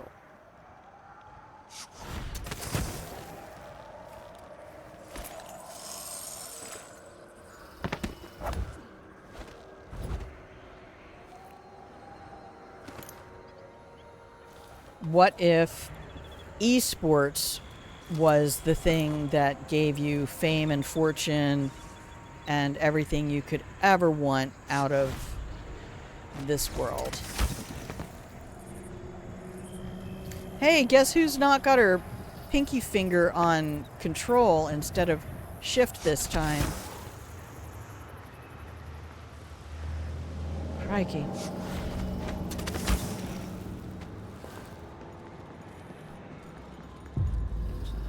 Woo-wee. But all such Okay, enter the Clockwork Mansion and save the game. So I started thinking about how could we... Okay, got the link. It's an Etsy shop. Interesting. I've never done anything with Etsy before. Thank you, Jinxie. Josh, it's time to pay for what you've done, and maybe I can. Okay, am I missing anything? No. That's why. Okay, perfect. Well, I have my stun mines completely buffed.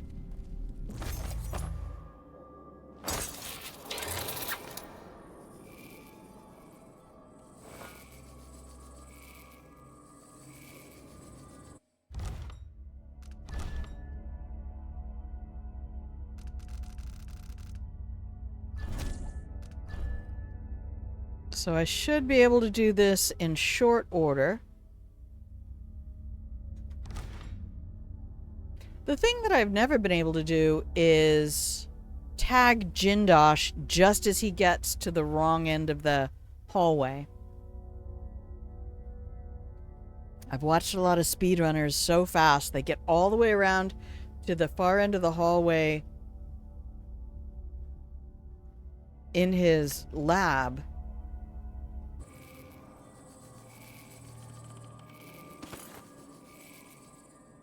Just as he gets there.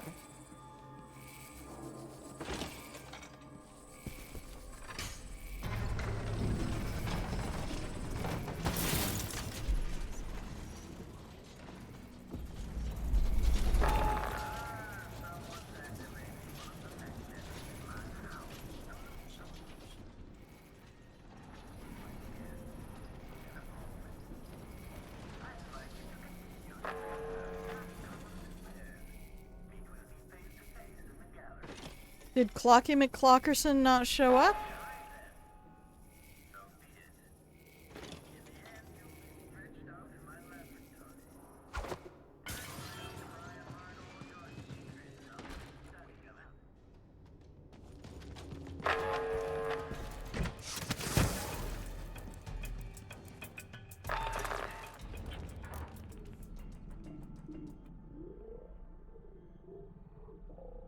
I wonder if Wind Blast works on these guys.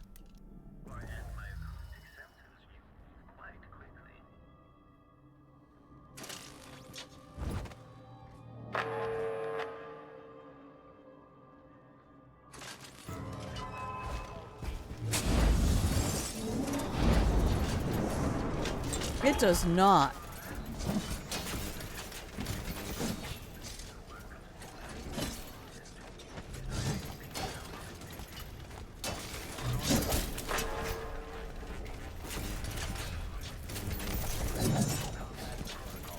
Why am I unable to assassinate this guy from above? I am not getting my jumps. I might need to go make some lunch.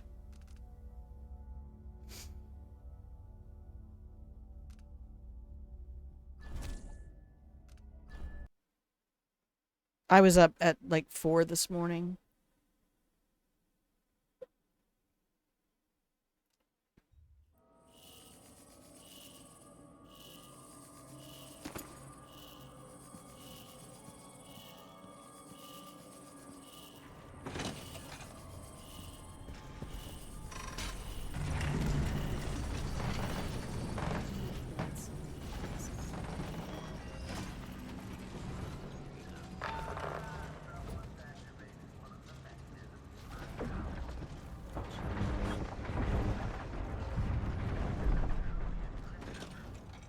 Okay, good talk.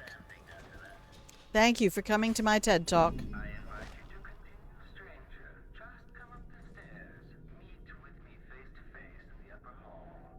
That's fabulous. I'm just gonna call. I'm gonna save it right there and call that good. I think we lost Wolfie to some phone calls. So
whoops.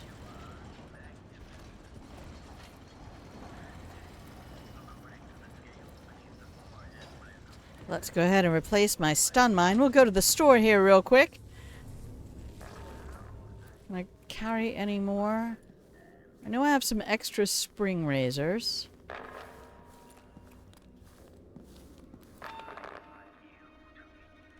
Okay. Did Kieran come to the door?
Oh!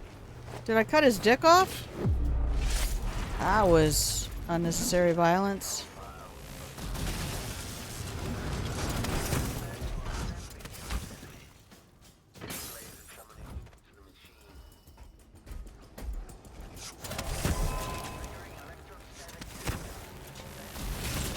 Oh no, they shot me. Well, that was kind of fun. At least now I know I can get around there. But I need to take a break. So, we're going to load up from that last save. Yeah, we can take that one.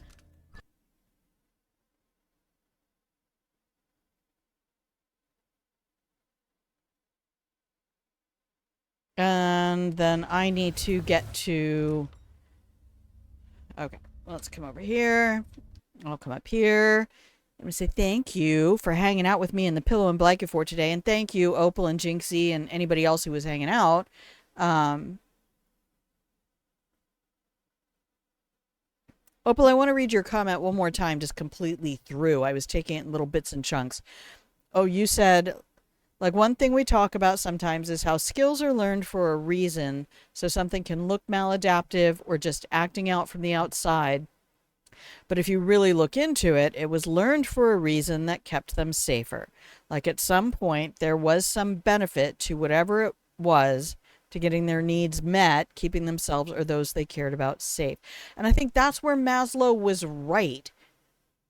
That once your physiological needs are met, your safety needs take priority. So if someone is emotionally or physically abusing you, or you have lack of food or lack of sleep or other things like that, or an environment that is not providing for your basic physiological needs, everything you would give a dog, this child does not have, then safety starts becoming kind of a hyper priority. And that's, you can see that with plant growth. And if you look, and why I used the tree at the end of that slideshow is because when you look at how plants grow, if plants are not, and you don't see it as much in animals, plants are way more obvious about it, that if their basic needs are being met enough to sustain life, but not enough to thrive, they will continue to grow in warped ways that are very visible. So we're going to take our break for 2.5 minutes. I'm going to come back. We'll finish up talking, and then I need to go. I need to work on my script. I need to make some lunch. I have some beautiful little chicken tenders that I want to bread with some cornflake crumbs. And then thanks to Sarah Death doing his silly food quiz every morning, I had an absolute craving to make country gravy with sausage. So I got some pork sausage from the grocery store that they make themselves. It's called potato sausage because they make it with tater tots. So it's like pork and spices and tater tots.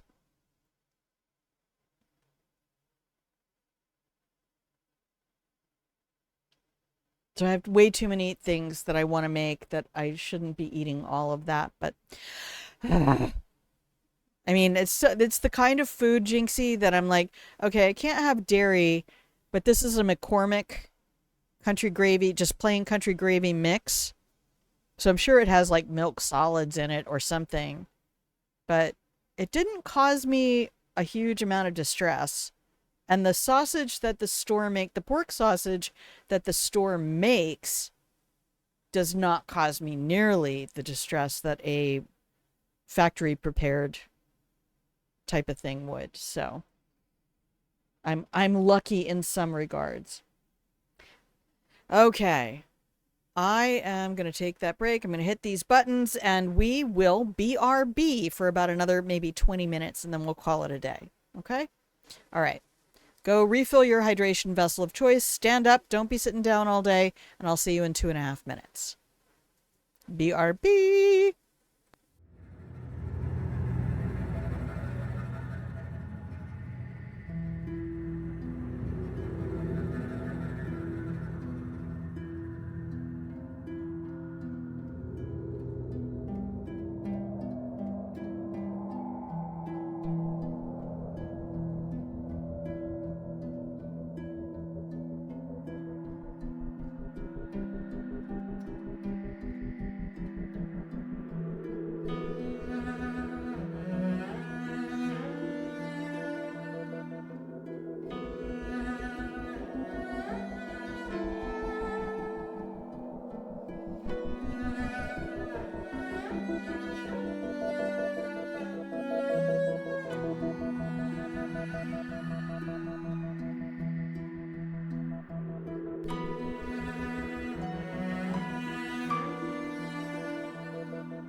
And welcome back.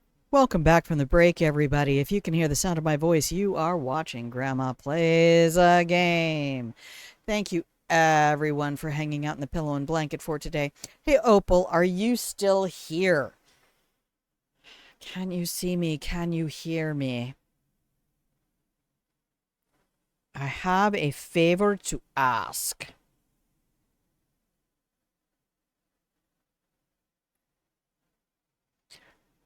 If you have a recommendation for a better way that I could break out those age ranges, maybe there. See, I have been away from cognitive development space. Like, I got my degree in 1989.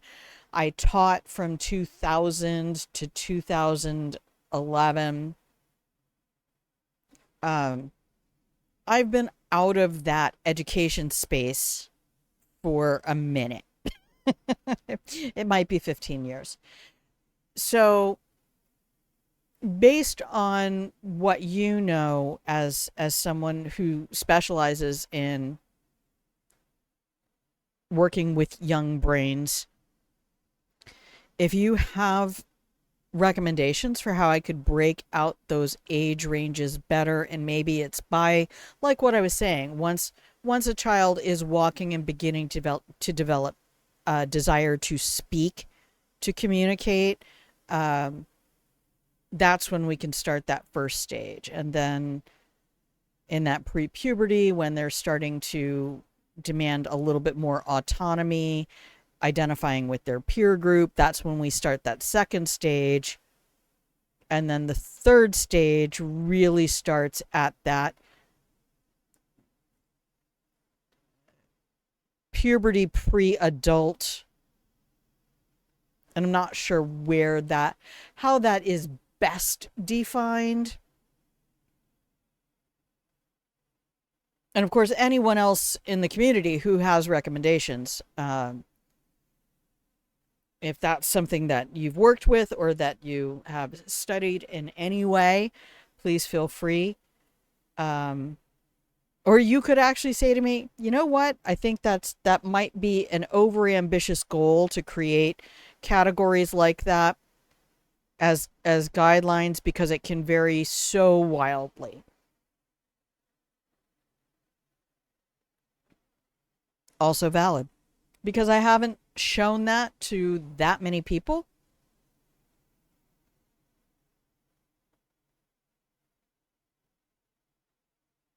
But these little passions with which I entertain myself.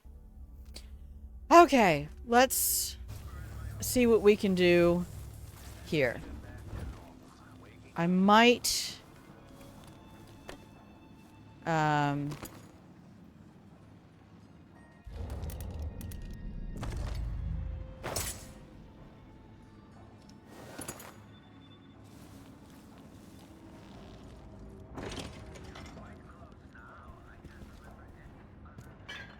damn it.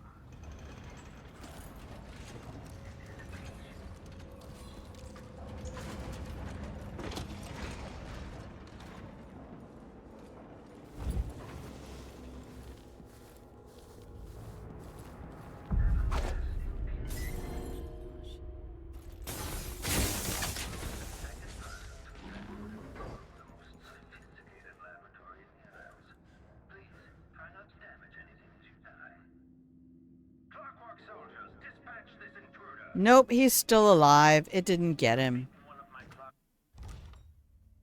Yeah, just put it in your ponder bin.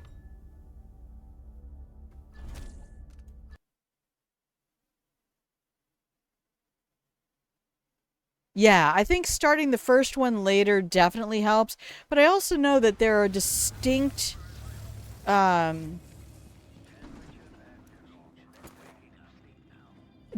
brain development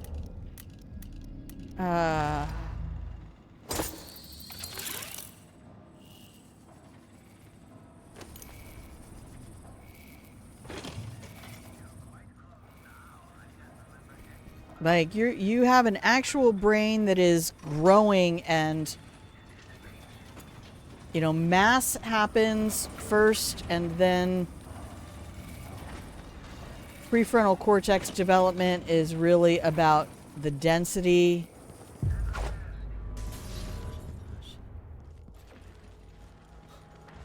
Did we get him?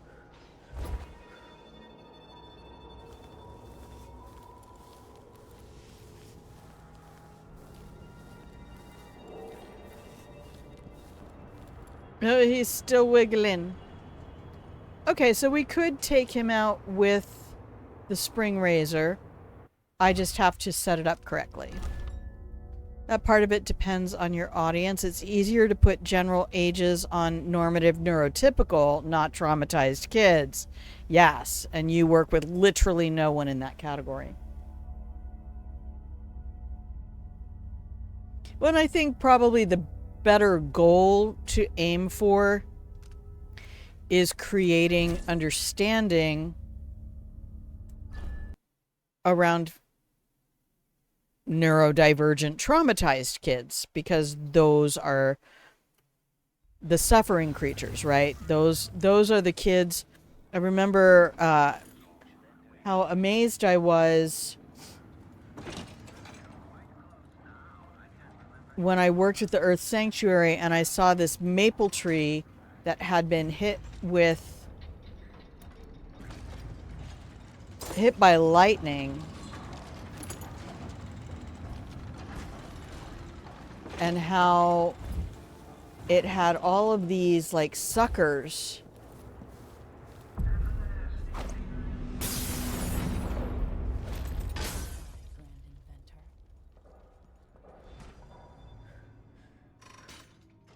coming out all over the branches.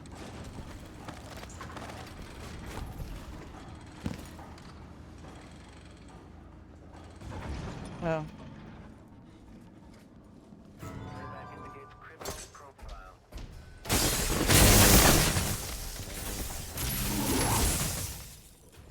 Don't die, don't die, don't die. Oh no, I'm gonna die.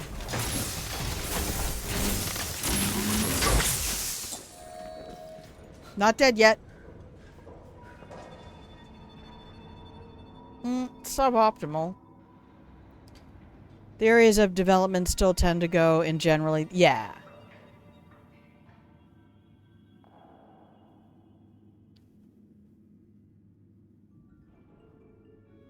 I just remember how surprised I was when they came out with a study that said one of the reasons teenagers require so much sleep, and this was years ago, I just want to do it better, that's all. Oh, was I relying on autosaves that whole time?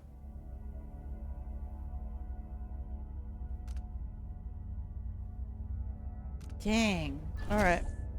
Well, note to self, make a save. Where the areas of development still tend to go... Yeah. Okay, sorry, I read that already. That one of the reasons teenagers require so much sleep is that they are achieving in brain density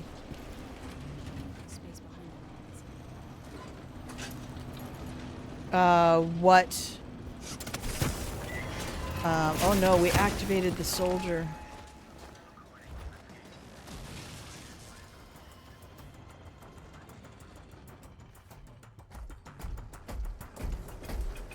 Oh no, it knows exactly where I am. Run.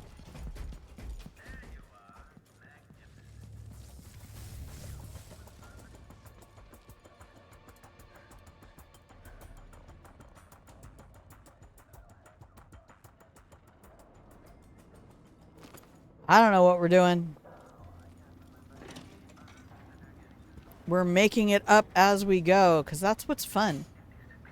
That, like, toddlers are generating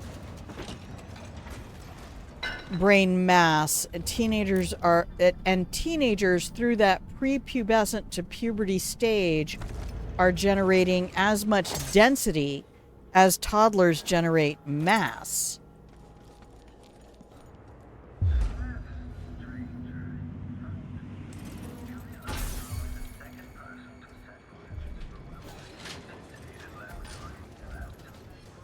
Is that... and where's he fucking going? Oh, they snuck up behind me. Whoops. I didn't know he got on the elevator. We might just have to call it a day. I don't have... So Opal says, Yep.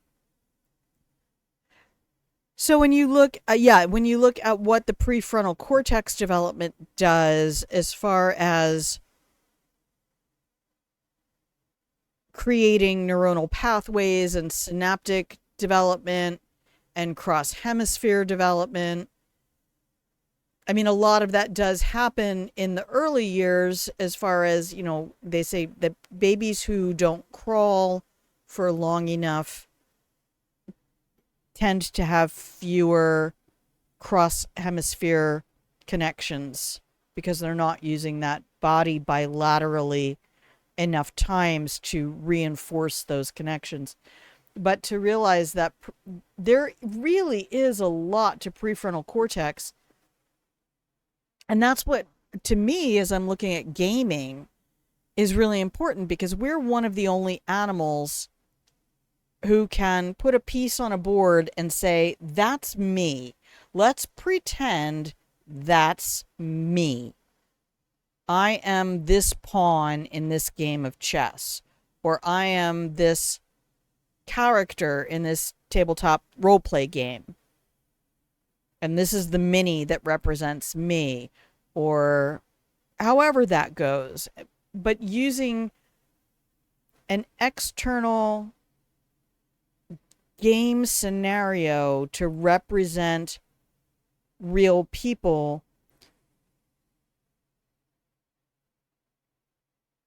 and identify with them is something distinctive, I think, to the prefrontal cortex. And it exists before 9 or 10. It just causes a massive surge in brain density through those pubescent years when hormones get in the game. All right. I think that's all I can do today.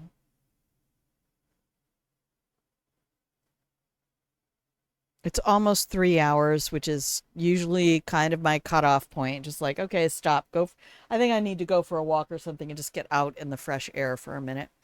But yeah, if you have any ideas, throw them at me. If you don't, you go, nope, that was kind of cool. It was a fun exercise to look at with you, but I don't have any input. That's also fine. No expectations here, my friendo. Just know that I genuflect in your direction for everything you do. And let's come back up here so that I could do this and that. And then, yeah, I have a whole lot of bees in my brain as I start thinking about brains and cognition and games. And I should probably go make a bunch of notes on things I want to do for our Games Lab. And that's why I call it Games Lab, because in many ways I want to take big things and put them in a solution and then precipitate out the solids and study the solids under a microscope. There's so much more to be gained from playing games and living in a culture that encourages people to play games instead of one that constantly blames games for everything that's wrong or says, wait, you play games? I thought you were a grown-up. And having been a person who thought that way, I'm embarrassed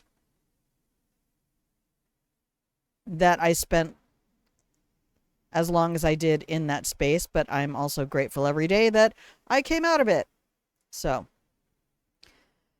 okay. What are we doing tomorrow? We are probably gonna pop up a stream, but late. Oh, that's right, because I'm getting my hair cut.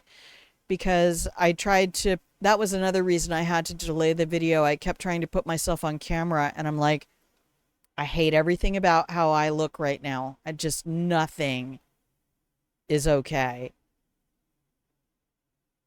And it's not that I necessarily need to look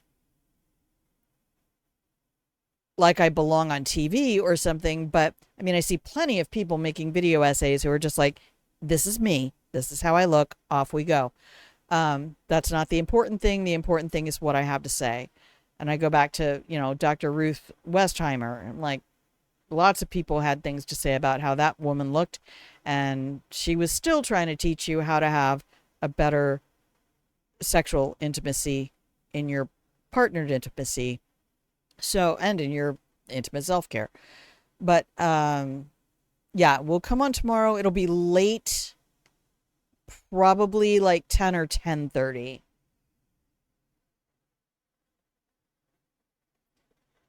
So I thank you again for being willing to spend time with me and keep me company while I play and experiment in the game. As we said, it's mostly experiments and stupid shit.